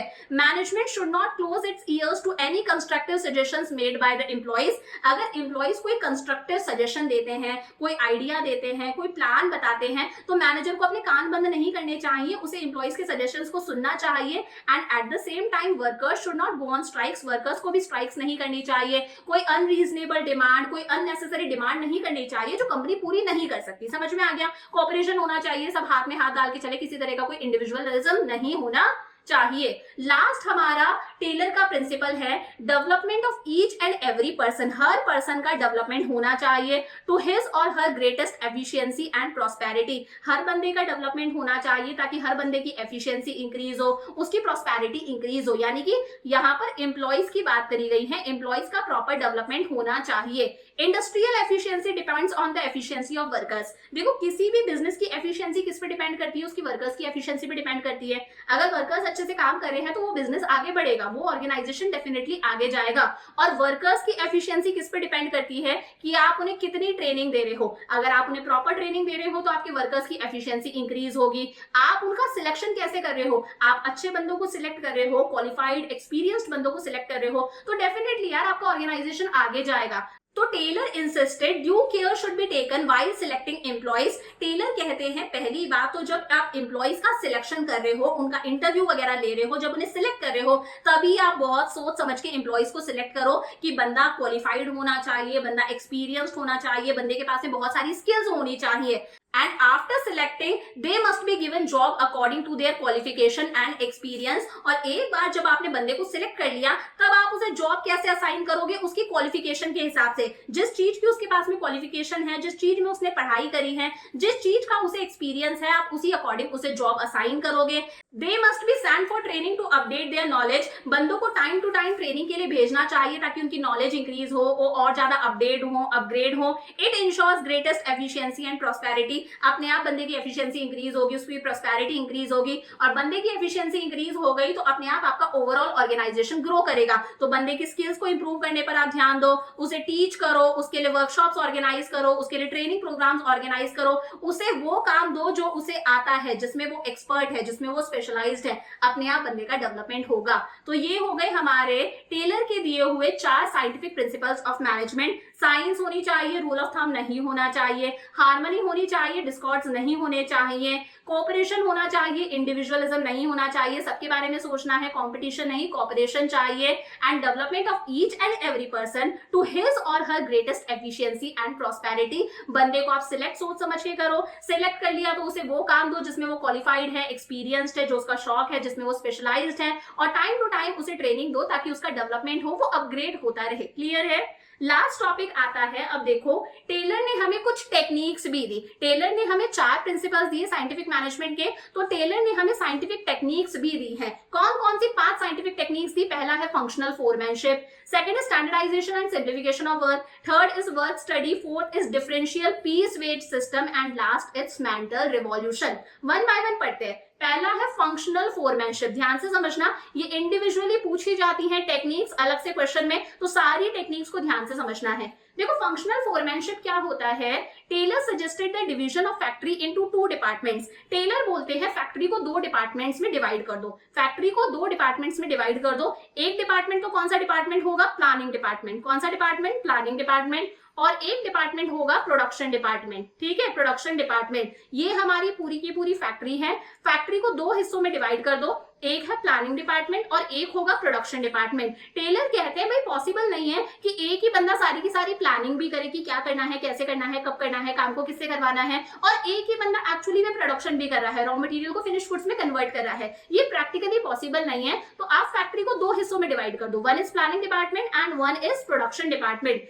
Taylor insisted that workers must be free from planning and they must concentrate on work and production। Taylor कहते हैं कि ये जो वर्कर्स होते हैं इनके ऊपर प्लानिंग का बर्डन नहीं होना चाहिए, प्लानिंग वाले काम से फ्री होने चाहिए।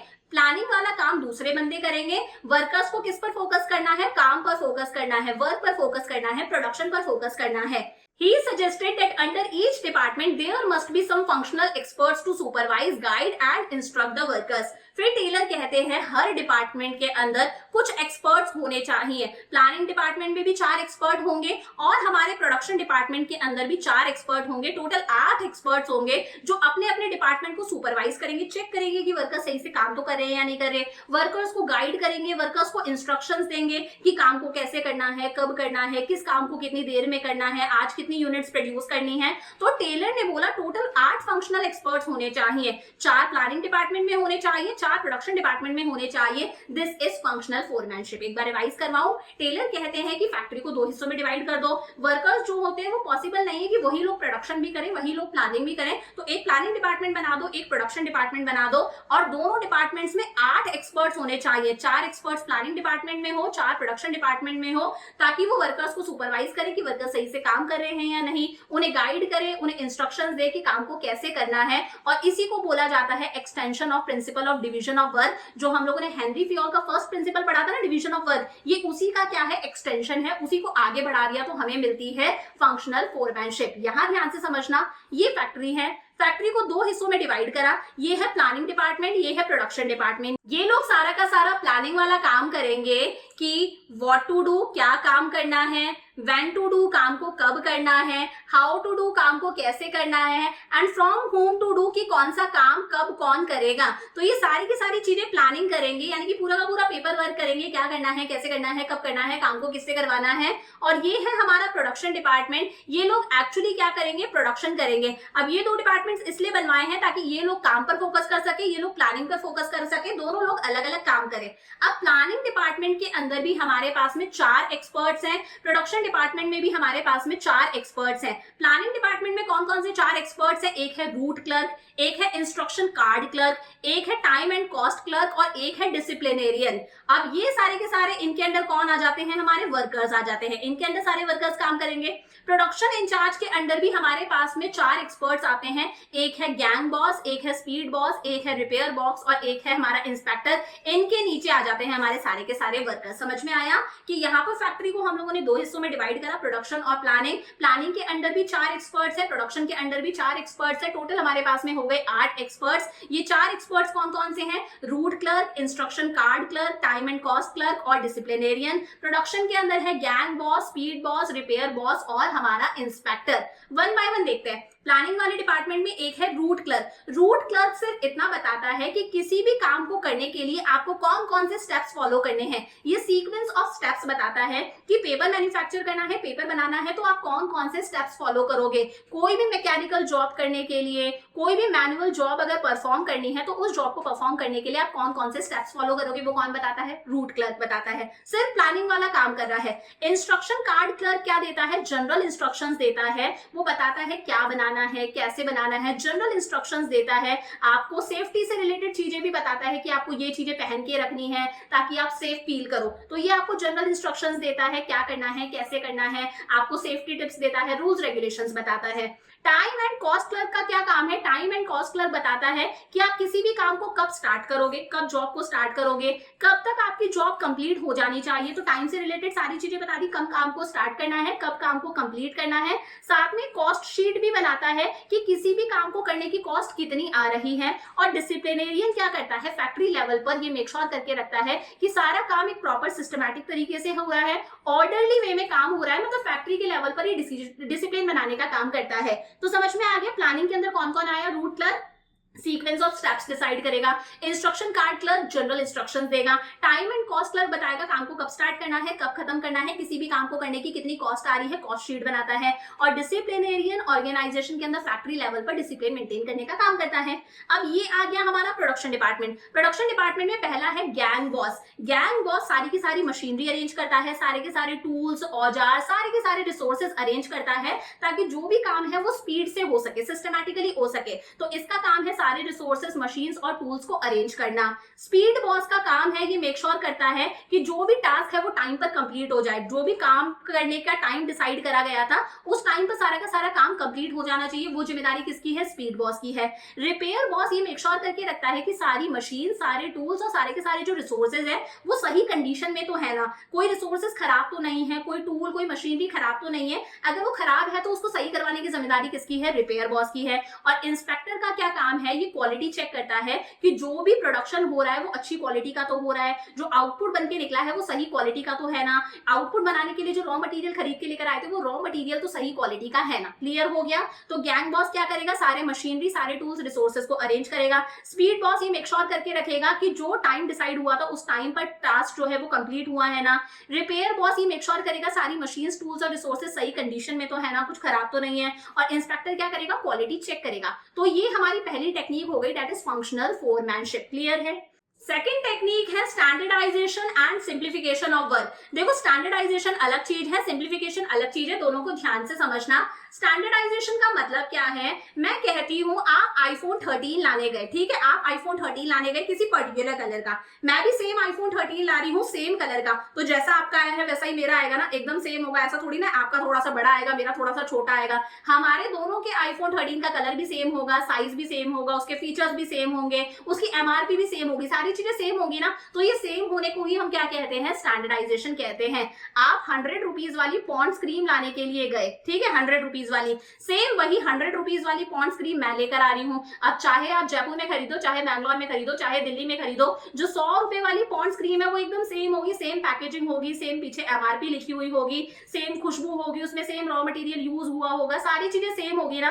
दिस इज स्टैंडर्डाइजेशन कि जो अल्टीमेटली आपका प्रोडक्ट बन के निकला है वो एकदम सेम होना चाहिए। मैकडी की आलू पेटी की बात करते हैं, चाहे आप जयपुर में खाओ, दिल्ली में खाओ, बैंगलोर में खाओ, कहीं पर भी खाओ, उसका टेस्ट एकदम सेम होगा ना। उसका सेम क्यों है टेस्ट? क्योंकि उसको बनाने के लिए सेम प्रोसेस फॉलो करा गया है, हर जगह सेम प्रोसेस फॉलो करा गया है, उसे बनाने के लिए हर जगह पर सेम रॉ मटेरियल यूज करा गया है, सेम टाइम में उसे बनाया गया है, सेम टाइम तक उसे सेका गया है, या जो भी है उसे बनाने के लिए सेम रॉ मटेरियल यूज करा है, सेम मशीन यूज करी है, सारी चीजें सेम यूज करी गई हैं, तो जो प्रोडक्ट निकल कर आ रहा है वो एकदम सेम होगा। तो standardisation refers to setting standards for every business activity. हर बिजनेस एक्टिविटी के लिए स्टैंडर्ड सेट कर देना कि ये चाहे काम कहीं पर भी हो, इस ब्रांच में हो, उस ब्रांच में हो, उस सिटी में हो, उस देश में हो, जो प्रोडक्ट निकल कर आ रहा है वो प्रोडक्ट एकदम सेम होना चाहिए। स्टैंडर्ड सेट करना कि उस चीज को बनाने का प्रोसेस भी सेम होगा हर जगह, रॉ मटेरियल भी सेम यूज करा जाएगा, मशीनें भी सेम यूज करी जाएंगी, मेथड भी सेम यूज होगा, वर्किंग कंडीशन, जो वर्किंग एनवायरनमेंट है वो सारी चीजें एकदम सेम होगी। This is standardisation. ऑब्जेक्टिव क्या है? To reduce a given line of product to fixed type, sizes and characteristics, ताकि हमारा जो भी प्रोडक्ट है उसका फिक्स टाइप हो हर जगह पर, फिक्स्ड साइजेस हो, फिक्स्ड कैरेक्टरिस्टिक्स हो। आप आईफोन 13 कहीं से भी परचेज करो, उसके फिक्स्ड फीचर्स होंगे, सेम फीचर्स होंगे, उसका सेम कलर होगा, सेम साइज होगा, सेम एमआरपी होगी, सारी चीजें सेम होंगी। To establish interchangeability of manufactured parts and products. मान लो बैंगलोर वाली ब्रांच के अंदर आईफोन 14 बनाने के लिए मेरे पास में रॉ मटेरियल की कमी आ गई, तो मैं दिल्ली वाली ब्रांच से रॉ मटेरियल मंगवा सकती हूँ ना, क्योंकि रॉ मटेरियल भी क्या होगा, सेम होगा। तो यहाँ पर हम manufactured parts, products, raw material को इंटरचेंज कर सकते हैं, एक ब्रांच से दूसरी ब्रांच में आराम से भिजवा सकते हैं। क्वालिटी स्टैंडर्ड्स मेंटेन करके चलेंगे, हमें पता है वो जो प्रोडक्ट है वो अच्छी क्वालिटी का ही होगा। To establish standards of performance of man and machines. हम लोगों ने हमारे एम्प्लॉइज, हमारी मशीन, सबके लिए एक स्टैंडर्ड फिक्स कर दिया है कि हमें ऐसा ही प्रोडक्ट, ऐसी ही सर्विस चाहिए। ये हो गया स्टैंडर्डाइजेशन कि चीज एकदम स्टैंडर्ड होनी चाहिए, चीज एकदम सेम होनी चाहिए, एकदम आइडेंटिकल होनी चाहिए, चाहे आप कहीं से भी परचेज करो। एक होता है सिंप्लीफिकेशन। सिंप्लीफिकेशन का मतलब क्या है? मेरी एक दुकान है जिस दुकान में मैं 99 डोसा सेल करती हूँ, 99 डोसा सेल करती हूँ, बट मैंने ये एनालाइज करा, उन 99 में से मेरे सिर्फ 15 डोसा की मार्केट के अंदर डिमांड है, बाकी डोसास की इतनी डिमांड ही नहीं है। तो मैं क्या करूंगी, इन 99 डोसास से किस पर शिफ्ट कर जाऊंगी, 15 डोसास पर शिफ्ट कर जाऊंगी, बाकी के डोसास को मैं बंद कर दूंगी। मैंने मेरे प्रोडक्ट्स को रिड्यूस कर दिया, प्रोडक्ट को रिड्यूस कर दिया, अपने आप मेरा रॉ मटेरियल भी कम लगेगा, मेरी कॉस्ट भी कम आएगी, लेबर हायर कर रखी थी तो अब मेरी लेबर भी अपने आप कम हो जाएगी। तो अगर हमें लगता है मेरे एक्स्ट्रा प्रोडक्ट्स की मार्केट में डिमांड नहीं है, कोई डिमांड नहीं कर रहा, तो हम हमारे प्रोडक्ट्स को रिड्यूस कर दे। This is simplification. सिंप्लीफिकेशन का मतलब क्या है? अननेसेसरी डाइवर्सिटी को खत्म करना। ये डाइवर्सिटी है कि मैं 99 तरह के डोसा सेल कर रही थी, डिमांड नहीं थी, मैंने मेरी डाइवर्सिटी को क्या कर दिया, कम कर दिया। इसकी वजह से लेबर की कॉस्ट बचेगी, कम बंदों को हायर करना पड़ेगा, मशीनरी की कॉस्ट बचेगी, टूल्स कम यहाँ पर यूज में आएंगे, इन्वेंट्री का स्टॉक, रॉ मटेरियल का स्टॉक मुझे कम रखना पड़ेगा, फुलर यूटिलाइजेशन ऑफ इक्विपमेंट्स। जितने भी मेरे रिसोर्सेज है अब उनका प्रॉपर यूटिलाइजेशन होगा।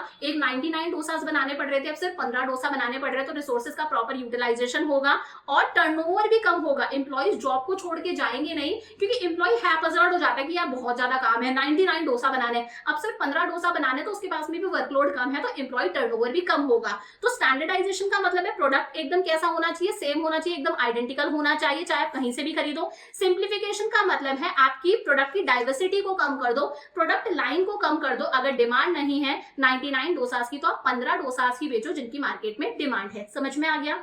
नेक्स्ट आता है वर्क स्टडी। देखो हमें 5 टेक्निक्स पढ़नी है, कौन कौन सी? फंक्शनल फोरमैनशिप पढ़ लिया, standardisation and simplification of work पढ़ लिया। अब हम पढ़ेंगे वर्क स्टडी। वर्क स्टडी का मतलब है प्रॉपर स्टडीज होनी चाहिए। देखो प्रॉपर स्टडी से क्या मतलब है? It ensures maximum production at minimum cost and getting best contribution from each factor।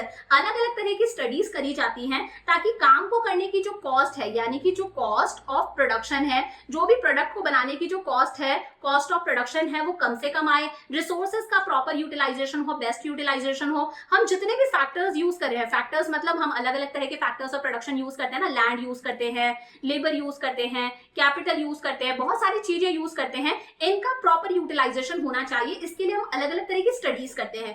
पहली होती है फैटिग स्टडी, एक होती है मेथड स्टडी, एक होती है टाइम स्टडी और एक होती है हमारे पास में मोशन स्टडी। फैटिग स्टडी क्या कहती है, देखो हर पर्सन ऑब्वियसली बात है अगर वो कंटिन्यूअसली काम करता जाएगा तो वो टायर्ड फील करेगा, वो फिजिकली भी थक जाएगा और वो मेंटली भी थक जाएगा, होता है ना। फैटिग का मतलब क्या होता है, थकान होती है। तो कोई भी बंदा अगर कंटिन्यूअसली काम करता जाएगा, अगर आपको स्कूल के अंदर भी बीच में रेस्ट इंटरवल नहीं मिलेगा, अगर आपका लंच ब्रेक नहीं आएगा तो आप भी थक जाओगे ना, फिजिकली तो थकोगे ही बैठे बैठे, मेंटली भी थकने लग जाओगे, आगे आपसे पढ़ा नहीं जाएगा।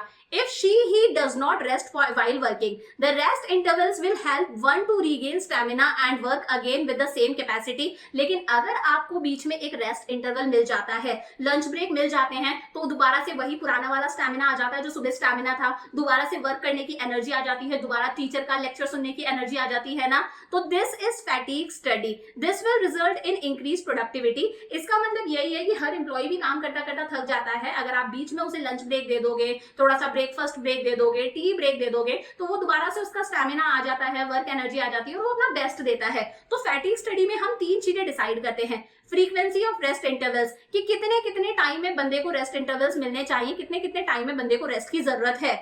ड्यूरेशन ऑफ रेस्ट इंटरवल का कितना ड्यूरेशन होना चाहिए, आप कितने टाइम का उसे रेस्ट इंटरवल दोगे और कितने रेस्ट इंटरवल्स उसे एक दिन में मिलने चाहिए। फॉर एग्जांपल अगर एक फर्नीचर वर्कशॉप की हम बात करें तो जैसे ही बंदा आया है, आने के 1-1.5 घंटे बाद में आप उसे एक छोटा सा टी ब्रेक दे दो। ये ब्रेक होना चाहिए 15 मिनट का, 15 मिनट्स का आपने टी ब्रेक दे दिया। फिर 1-2 बजे आप उसे लंच ब्रेक दे दो, ये लंच ब्रेक होना चाहिए कम से कम 30 मिनट्स का। उसके बाद में शाम को 5 बजे आप उसे एक और टी ब्रेक दे दो जो होना चाहिए 15 मिनट का। तो यहाँ पर उसका स्टैमिना रिगेन हो जाएगा, वर्क करने की एनर्जी दोबारा से आ जाएगी, वो अपना बेस्ट देगा। तो हम लोगों ने डिसाइड कर लिया फ्रीक्वेंसी ऑफ रेस्ट इंटरवल्स, कितने कितने टाइम में हमें उसे ब्रेक देना है, कितने ब्रेक्स देने हैं, दिन में 3 ब्रेक्स देने हैं। ड्यूरेशन क्या होगा, टी ब्रेक्स की ड्यूरेशन 15-15 मिनट है, लंच ब्रेक की ड्यूरेशन हमारे पास में 30 मिनट है। This is fatigue study. समझ में आ गया? नहीं तो अदरवाइज मैं तो थक गई भाई साहब, अब मुझसे और काम नहीं होता। सो यही है, यहाँ पर हमें क्या करनी है, प्रॉपर फैटिग स्टडी करनी है ताकि इंप्लॉइज अपना स्टैमिना रीगेन कर सकें।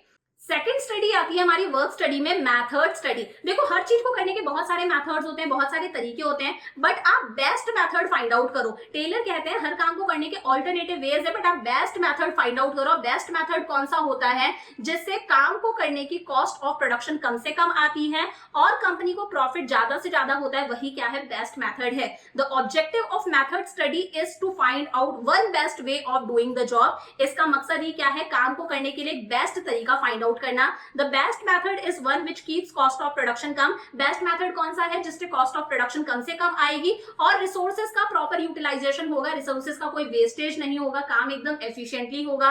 Method of production should not be decided by rule of thumb. आप रूल ऑफ थंब से कुछ भी डिसाइड नहीं करोगे, मुझे तो ऐसा ही लगा, इंट्यूशन के बेसिस पर, हिट एंड मिस मेथड की ऐसे करके देख लो, सक्सेसफुल होता है तो ठीक है, नहीं होता तो कोई बात नहीं। आप साइंटिफिकली सोचोगे, लॉजिकली सोचोगे, थॉटफुली सोचोगे, फिर आप अपना मेथड डिसाइड करोगे। To determine the best way there are several parameters. आप रॉ मटेरियल खरीदने से ही अपना मेथड सिलेक्ट करने लग जाओ कि रॉ मटेरियल हमें इस मेथड से खरीदना है, हमें प्रोडक्शन इस मेथड से करना है, प्रोडक्ट की डिलीवरी हमें इस मेथड से करवानी है। हर जगह पर आप बेस्ट मेथड अप्लाई करो। This is your method study. कि शूज मैन्युफैक्चर करने हैं, अब एक होती है कैपिटल इंटेंसिव टेक्निक की मशीन्स यूज करके आप शूज मैन्युफैक्चर कर लो, एक होती है लेबर इंटेंसिव टेक्निक कि आप एम्प्लॉइज को यूज करोगे, लेबर की हेल्प से मैनुअली शूज बनवाओगे। अब आप डिसाइड करो यार कौन सी टेक्निक चूज करी जाए, कौन सा तरीका बेस्ट है। आप वो तरीका चूज करोगे जिससे आपकी कॉस्ट ऑफ प्रोडक्शन भी कम आएगी, टाइम भी आपका कम से कम वेस्ट होगा और कंपनी को प्रॉफिट भी ज्यादा होगा। This is your method study. Clear है? तो 2 स्टडी पढ़ ली हम लोगों ने, fatigue study, method study. Third study आती है टाइम स्टडी। टाइम स्टडी में आप ये देखोगे कि एम्प्लॉय को कोई भी काम करने में कितना टाइम लगता है। It determines the standard time taken to perform a well defined job. आप देखोगे एज अ मैनेजर कि एम्प्लॉय को कोई भी जॉब करने में कितना टाइम लगता है। टाइम मेजरिंग डिवाइसेस आप लगाओगे, स्टॉप वॉच आपने लगा दी, अब एम्प्लॉय काम कर रहा है, आपने स्टॉप वॉच स्टार्ट करी, अब आप देखोगे ये काम कितनी देर में कंप्लीट होगा। जब काम कंप्लीट होगा आप स्टॉप वॉच क्लोज कर लोगे, तो आपने डिसाइड कर लिया है इस काम को करने में इतना टाइम लगता है। तो ये क्या है, टाइम स्टडी है। इसका मकसद क्या है, standard time required to perform a job. आपको पता चल जाएगा यार किसी भी जॉब को करने में कितना टाइम लगता है। आपने अपने 15 एम्प्लॉइज 15 वर्कर्स को ऑब्जर्व करा, तब आपको पता चला कि ये कार्डबोर्ड बॉक्स बनाने में उन्हें 20 मिनट लगती हैं। कितनी मिनट्स लगती हैं? 20 मिनट लगती है। तो इससे आपको पता चल गया कि हाँ यार ये बॉक्स बनाने में 20 मिनट ही लगेगी। अब कोई नया बंदा अगर आता है तो आप उसके लिए स्टैंडर्ड टाइम क्या फिक्स करोगे, भाई तुझे एक बॉक्स बनाना है 20 मिनट के अंदर अंदर। ठीक बात है। Setting up the standard target for workers. आप वर्कर्स के लिए टारगेट सेट कर सकते हो कि आपको एक दिन में कितना काम करना है। फॉर एग्जाम्पल मैं कहती हूँ एक बंदा एक बॉक्स बनाता है 20 मिनट के अंदर, एक बॉक्स बनाना है 20 मिनट के अंदर अंदर, तो मुझे बताओ 1 आवर के अंदर वो कितने बॉक्सेस बना लेगा? 3 बॉक्स बना लेगा ना। एक बॉक्स 20 मिनट में बनाना है तो 1 आवर में वो कितने बॉक्सेस बनाएगा? 3 बॉक्सेस बनाएगा, 3 बॉक्सेस बनाएगा। अब मान लो वो जॉब पर आता है और काम करता है 8 घंटे, 8 में से 1 घंटे तो वो रेस्ट करता है, वो काम करता है 7 घंटे। तो 7 घंटे काम करता है तो वो एक दिन में 7 3 21, वो कितने बॉक्सेस बना सकता है? 21 बॉक्सेस बना सकता है। तो आप अलग से बंदे के लिए स्टैंडर्ड फिक्स कर सकते हो, कोई नए बंदे के लिए, भाई तुझे भी एक दिन में 21 बॉक्सेस बनाने हैं, क्योंकि आपको पता है इस बॉक्स को बनाने में कितना टाइम लगेगा। Determining the number of workers required to perform a job. मान लो आपको ऐसे के ऐसे बहुत सारे, आपको ऐसे के ऐसे 210 बॉक्सेस बनाने हैं एक ही दिन में। आपको एक दिन में 210 बॉक्सेस बनाने का ऑर्डर आया है। एक बंदा एक दिन में कितने बॉक्सेस बनाता है? 21 बॉक्सेस बनाता है। 21 से डिवाइड कर दो तो आपको पता चल जाएगा कि 10 बंदों की जरूरत है, 10 वर्कर्स की रिक्वायरमेंट है एक दिन में 210 बॉक्सेस बनाने के लिए। तो आपको पता चल जाएगा कि कितने वर्कर्स की रिक्वायरमेंट है। जो बंदा 20 मिनट से भी कम में ये बॉक्सेस बना लेता है वो आपके लिए कौन सा वर्कर है? एफिशिएंट वर्कर है। जिसे यही बॉक्स बनाने में 20 मिनट की बजाय 30 मिनट 40 मिनट लग जाती हैं, वो कैसा बंदा है? इनएफिशिएंट बंदा है। इसे आप ज्यादा पे करोगे, इसे आप कम पे करोगे, तो कहीं ना कहीं आपको ये भी पता चलेगा कि एफिशिएंट बंदा कौन सा है और इनएफिशिएंट बंदा कौन सा है। तो समझ में आ गया टाइम स्टडी का मतलब क्या है? पता लगाना कि किसी भी काम को करने में किसी बंदे को कितना टाइम लगता है, और इसके लिए आप स्टॉपवॉच यूज करोगे, कंटिन्यूअसली बंदे को ऑब्जर्व करोगे, तो ये सही है। आप नए बंदे के लिए टारगेट सेट कर सकते हो। आपको पता होगा इस काम को करने के लिए आपको कितने बंदों की रिक्वायरमेंट है। जो बंदा काम को जल्दी कर लेता है टारगेट से पहले वो एफिशिएंट है, जो लेट करता है वो इनएफिशिएंट है। इन सारी चीजों का पता चलता है हमें टाइम स्टडी से।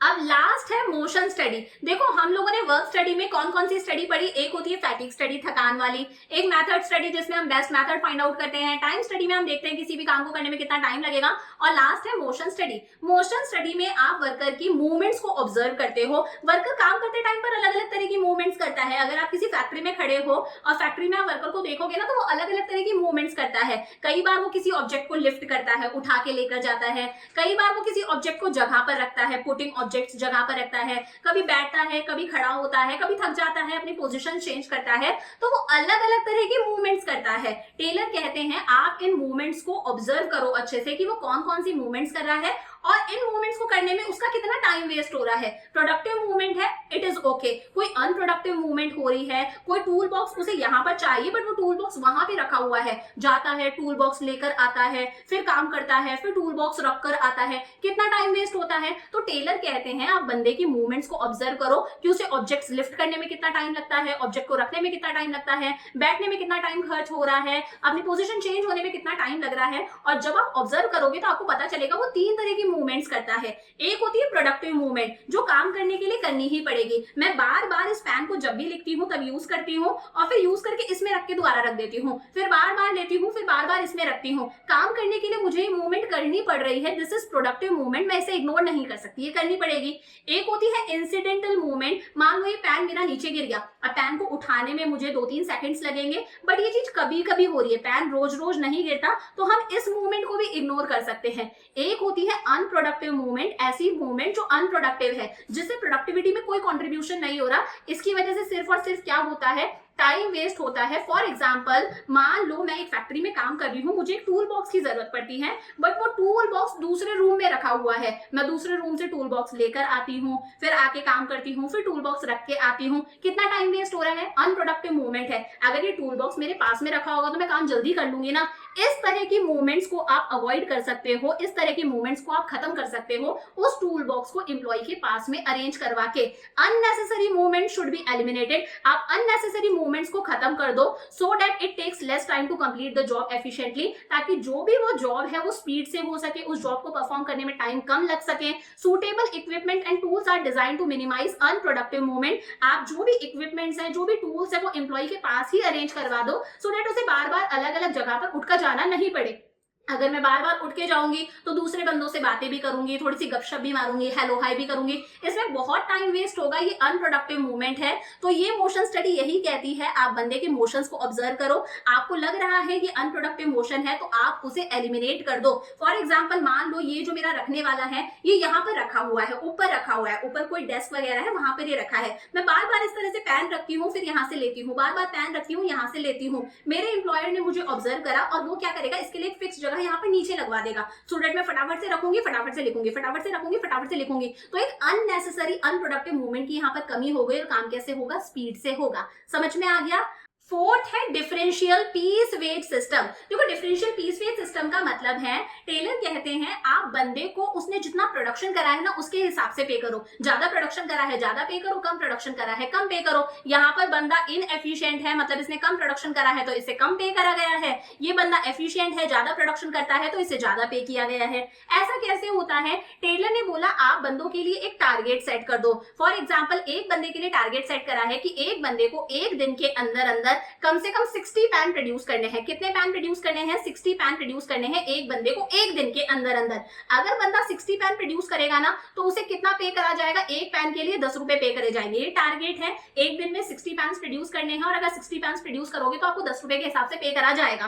अब अगर आप इससे ज्यादा प्रोड्यूस कर लोगे ना टारगेट से ज्यादा, तो टेलर कहते हैं अगर आपने टारगेट से ज्यादा प्रोड्यूस करा, मान लो 70 पैन प्रोड्यूस करे हैं, तो आपको एक पैन के लिए 10 रुपए देने की बजाय हम एक पैन के लिए आपको 12 रुपीज पे करेंगे। तो यहाँ पर बंदे को कितने मिलेंगे, यहाँ पर बंदे को मिलेंगे 7 12 7 2 14, 7 7 80, यहाँ पर बंदे को मिलेंगे एक दिन के अंदर 840 रुपीज। यहाँ पर बंदे को मिल रहे थे एक दिन के कितने रुपए, 600 रुपीज। समझ में आया। टेलर कहते हैं एक दिन में 60 पैन प्रोड्यूस करने हैं, अगर 60 पैन प्रोड्यूस करोगे तो आपको 10 रुपए मिलेंगे पर पैन के, कितने रुपए मिलेंगे, 600 रुपए। अगर आप टारगेट से ज्यादा प्रोड्यूस करोगे तो आपको हम पर पैन के लिए 12 रुपए पे करेंगे। मान लो बंदे ने 70 पैन प्रोड्यूस करे तो बंदे को कितने रुपए मिलेंगे, 840। साथ साथ में टेलर ये भी कहते हैं अगर आप टारगेट से कम प्रोड्यूस करोगे, मान लो आपने 50 पैन प्रोड्यूस करे हैं, 60 से कम प्रोड्यूस करे हैं, तो हम आपको एक पैन के लिए पे करेंगे 8 रुपए ही, 10 रुपए पे नहीं करेंगे। तो इस बंदे को कितने मिलेंगे, 8 5 40, 400 रुपीज पर डे के। कितना डिफरेंस है ना। तो वही है, जो ज्यादा प्रोडक्शन करेगा उसे ज्यादा मिलेगा, जो कम प्रोडक्शन करेगा उसे कम मिलेगा। जो ज्यादा प्रोडक्शन करेगा वो एफिशिएंट बंदा है, जो कम प्रोडक्शन करेगा वो इनएफिशिएंट बंदा है। It emphasises on paying different rate of wages for efficient and inefficient employees. इसका मतलब है एफिशिएंट बंदों को ज्यादा पे करो, इनएफिशिएंट बंदों को कम पे करो। Extra wages paid to efficient employees will motivate them to remain efficient. अगर आप इस बंदे को ज्यादा पे करोगे तो ये मोटिवेट रहेगा कि यार मैं हमेशा एफिशिएंट ही रहूं, मैं हमेशा ज्यादा ही प्रोडक्शन करूं, इससे मुझे ज्यादा पैसे मिलेंगे। और इसकी वजह से कहीं ना कहीं इनएफिशिएंट बंदा भी मोटिवेट होगा कि यार मैं भी ज्यादा प्रोडक्शन करूं तो मैं कौन सी कैटेगरी में आ जाऊंगा, मैं एफिशिएंट वाले की कैटेगरी में आ जाऊंगा और मुझे ज्यादा पैसे मिलेंगे। When payment is given according to the number of units produce, जब आप इस तरह से पेमेंट करोगे ना तो अपने आप ही बंदा प्रोडक्शन ज्यादा करने लगेगा और आपका ऑर्गेनाइजेशन ग्रो करेगा। ये सिस्टम हमें किसने दिया था, ये सिस्टम हमें टेलर ने ही दिया था। समझ में आ गया, बहुत इंपॉर्टेंट है। लास्ट है मेंटल रिवॉल्यूशन। देखो ये मेंटल रिवॉल्यूशन वही है जो हम लोगों ने पीछे हार्मनी नॉट डिस्कॉर्ड में भी पढ़ा था कि हर ऑर्गेनाइजेशन में दो ग्रुप्स होते हैं। एक ग्रुप होता है मैनेजमेंट का ग्रुप और एक ग्रुप होता है हमारे वर्कर्स का ग्रुप। मैनेजर्स को लगता है workers are good for nothing, ये कुछ नहीं करते। वर्कर्स को लगता है हम अंडरपेड हैं, हमें पे कम करा जाता है, हम ओवरबर्डन्ड हैं। तो जरूरी है दोनों लोग एक दूसरे के टूवर्ड्स अपना आउटलुक चेंज करें, अपना मेंटल एटीट्यूड चेंज करें। इन्हें लगे ऑर्गेनाइजेशन जो भी कुछ अचीव कर रहा है वो सिर्फ और सिर्फ किसकी वजह से है, वर्कर्स की वजह से है। और वर्कर्स भी अननेसेसरी कोई स्ट्राइक्स ना करे, कोई अननेसेसरी डिमांड ना करे जो डिमांड ऑर्गेनाइजेशन पूरी ही नहीं कर सकता। तो दोनों के बीच में किसी तरह की कोई लड़ाइयां नहीं होनी चाहिए, दोनों के बीच में एक प्रॉपर कोऑपरेशन होना चाहिए, दोनों के एक दूसरे के टूवर्ड्स अपना मेंटल एटीट्यूड आउटलुक चेंज करने की जरूरत है। This is mental revolution. तो ये हो गए हमारे टेलर के चारों साइंटिफिक प्रिंसिपल्स भी और पांचों साइंटिफिक टेक्निक्स ऑफ मैनेजमेंट भी।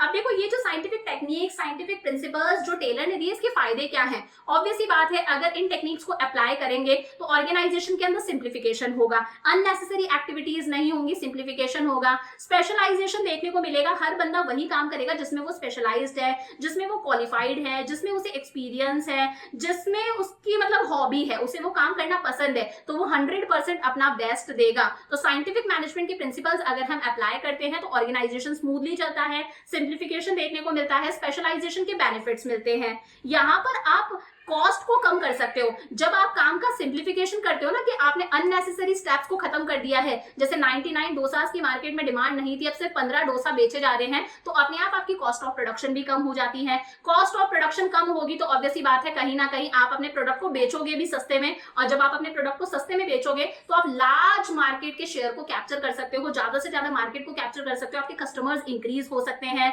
यहाँ पर हमने देखा हार्मनी होनी चाहिए, डिस्कॉर्ड नहीं होनी चाहिए, कोऑपरेशन होना चाहिए, मेंटल रिवॉल्यूशन की हमने बात करी, तो कहीं ना कहीं वर्कर्स और मैनेजर्स के बीच में क्या होगी, म्यूचुअल अंडरस्टैंडिंग होगी, कोऑपरेशन आएगा, कंपटीशन खत्म होगा, mutual give and take understanding वाली फीलिंग डेवलप होगी। इसकी वजह से ऑर्गेनाइजेशन की एफिशिएंसी इंप्रूव होती है, क्योंकि यहाँ पर हम लोगों ने ट्रेनिंग को इंपॉर्टेंस दी थी। Development of each and every worker to his and her greatest efficiency and prosperity. Fourth principle of scientific management ये बताता है एम्प्लॉइज को ट्रेनिंग प्रोवाइड करो, ट्रेनिंग प्रोवाइड करोगे तो एम्प्लॉइज की एफिशिएंसी इंक्रीज होगी, ओवरऑल ऑर्गेनाइजेशन ग्रो करेगा। Workers earn more under differential wage system, ये जो पीछे हम लोगों ने देखा, अगर ये सिस्टम लागू हो जाता है तो डेफिनेटली वर्कर्स ज्यादा कमाएंगे। एफिशिएंट वाले हमेशा एफिशिएंट की कैटेगरी में रहना चाहेंगे, इनएफिशिएंट वाले सोचेंगे यार हम भी एफिशिएंट हो जाते हैं, हमें भी ज्यादा पैसा मिलेगा। तो ये क्या है, एडवांटेजेस है साइंटिफिक मैनेजमेंट के। लास्ट है भाई, एक तो टेलर का कंट्रीब्यूशन था और एक हमारे फियोल का कंट्रीब्यूशन था। हेनरी फियोल जो हम लोगों ने पहले पढ़ा था, इन्होंने 14 मैनेजमेंट प्रिंसिपल्स दिए। एफडब्ल्यू टेलर जो अभी हम लोगों ने पढ़ा, इन्होंने 4 साइंटिफिक प्रिंसिपल्स ऑफ मैनेजमेंट दी और 5 techniques the.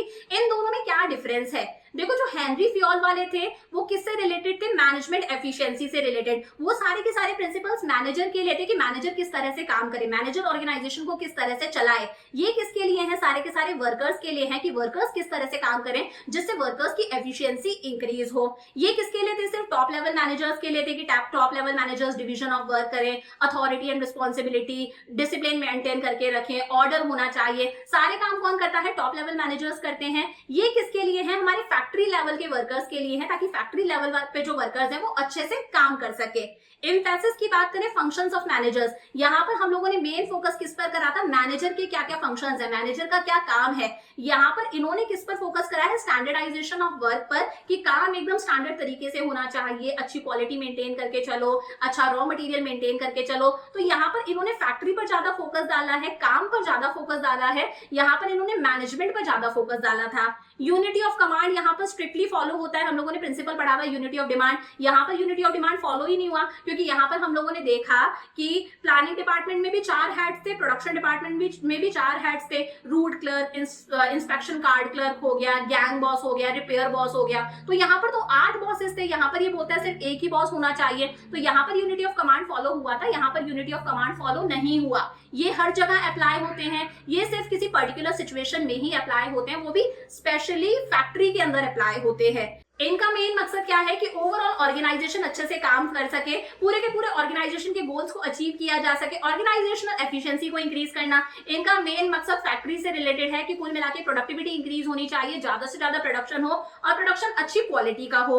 Basis of formation, Henry फियोल ने जो अपने प्रिंसिपल्स बनाए हैं वो उनके पर्सनल एक्सपीरियंस के बेसिस पर उन्होंने बनाए हैं, और यहाँ पर टेलर ने बहुत सारी चीजों को ऑब्जर्व करा, अलग अलग तरह के एक्सपेरिमेंट्स करके देखे, साइंटिफिकली सारी चीजों को सोच के देखा, तब इन्होंने साइंटिफिक प्रिंसिपल्स ऑफ मैनेजमेंट बनाए हैं। मेजर कंट्रीब्यूशन की बात करें तो हमें हेनरी फियोल ने 14 मैनेजमेंट के प्रिंसिपल्स दिए, जिन्हें हम जनरल मैनेजमेंट प्रिंसिपल्स भी बोलते हैं, लेकिन टेलर ने हमें 4 तो साइंटिफिक मैनेजमेंट प्रिंसिपल्स दिए और 5 साइंटिफिक टेक्निक्स दी, तो दोनों का कंट्रीब्यूशन भी अलग है। इन्हें हम रिसर्चर बोलते हैं, प्रैक्टिशनर बोलते हैं कि इन्होंने खुद ने सारी रिसर्च करी है, प्रैक्टिस करी है। इन्हें हम साइंटिस्ट बोलते हैं क्योंकि he is known as father of scientific management. इन्होंने प्रिंसिपल्स के साथ साथ में साइंस भी लगाई है, तो इन्हें हम साइंटिस्ट कहते हैं, इन्हें हम रिसर्चर कहते हैं, प्रैक्टिशनर कहते हैं, ऑब्जर्वर कहते हैं। तो ये तो दोनों की क्या थी, डिफरेंसेस थे। सिमिलैरिटीज क्या है, दोनों के प्रिंसिपल्स का मकसद क्या है कि ऑर्गेनाइजेशन के अंदर काम बहुत ही ज्यादा एफिशिएंसी से हो, ऑर्गेनाइजेशन के अंदर एफिशिएंसी इंक्रीज हो। बोथ इंसिस्ट ऑन कोऑपरेशन, दोनों ने ज्यादा इंपॉर्टेंस किसको दी है कि मैनेजर्स और वर्कर्स के बीच में कोऑपरेशन होना चाहिए, कंपटीशन नहीं होना चाहिए, mutual give and take, mutual understanding होनी चाहिए। दोनों ने इंपॉर्टेंस दी कि हमेशा आप इंडिविजुअल इंटरेस्ट से ज्यादा किसे प्रायोरिटी दोगे, ऑर्गेनाइजेशन के इंटरेस्ट को प्रायोरिटी दोगे, ऑर्गेनाइजेशन के एम को अचीव करने पर ज्यादा फोकस होना चाहिए। Both suggested division of work, दोनों ने डिवीजन ऑफ वर्क पर बहुत स्ट्रेस डाला है कि अगर काम को डिवाइड कर दिया जाएगा छोटे छोटे टुकड़ों में तो इसकी वजह से ऑर्गेनाइजेशन की एफिशिएंसी इंक्रीज होगी और सब लोग अपनी अपनी फील्ड में स्पेशलाइज्ड होंगे, अपना बेस्ट देंगे। Principles of both are used as basis for research. चाहे कितना भी मैनेजमेंट स्टडीज के अंदर रिसर्च वर्क हो, एजुकेशन हो, ट्रेनिंग वर्क हो, दोनों के प्रिंसिपल्स एक बेस का काम करते हैं, दोनों के प्रिंसिपल्स को इक्वल इंपॉर्टेंस दी जाती है, दोनों के प्रिंसिपल्स पढ़े जाते हैं। तो ये हमारा पूरा चैप्टर 2 कंप्लीट हो गया। 5 होमवर्क क्वेश्चंस दे रही हूँ। The foreman responsible for quality of work is, क्या कहते हैं? A good company should have an employee suggestion system whereby initiatives, suggestions which result in substantial cost and time reduction should be rewarded. Which principle of management is highlighted here? जरूर बताना। Name the device which permits direct communication between employees working at same level. ये हम लोगों ने Henry फियोल के principles में पढ़ा था। Study used to determine the amount and frequency of rest intervals in completion of a time. इस study को क्या बोला जाता है? And change in outlook and attitude of workers and managers for each other. इसे क्या बोला जाता है? तो इसी के साथ में हमारा चैप्टर नंबर 2 कंप्लीट हो गया। अब आपको बिजनेस स्टडीज की प्लेलिस्ट के अंदर चैप्टर नंबर 1 भी मिल जाएगा, चैप्टर नंबर 2 भी मिल जाएगा सेशन 23-24 की प्लेलिस्ट के अंदर। और इस चैप्टर के जितने भी नोट्स हैं, सारे नोट्स आपको कहाँ मिलेंगे? मेरे टेलीग्राम चैनल पर, जिसका नाम है NY classes bye Neha Jangid. तो नोट्स आप वहां से कलेक्ट कर सकते हो। इको के अंदर हम लोगों ने मैक्रो की कंप्लीट यूनिट 1 कंप्लीट कर ली, वो भी आप मेरे चैनल से पढ़ सकते हो।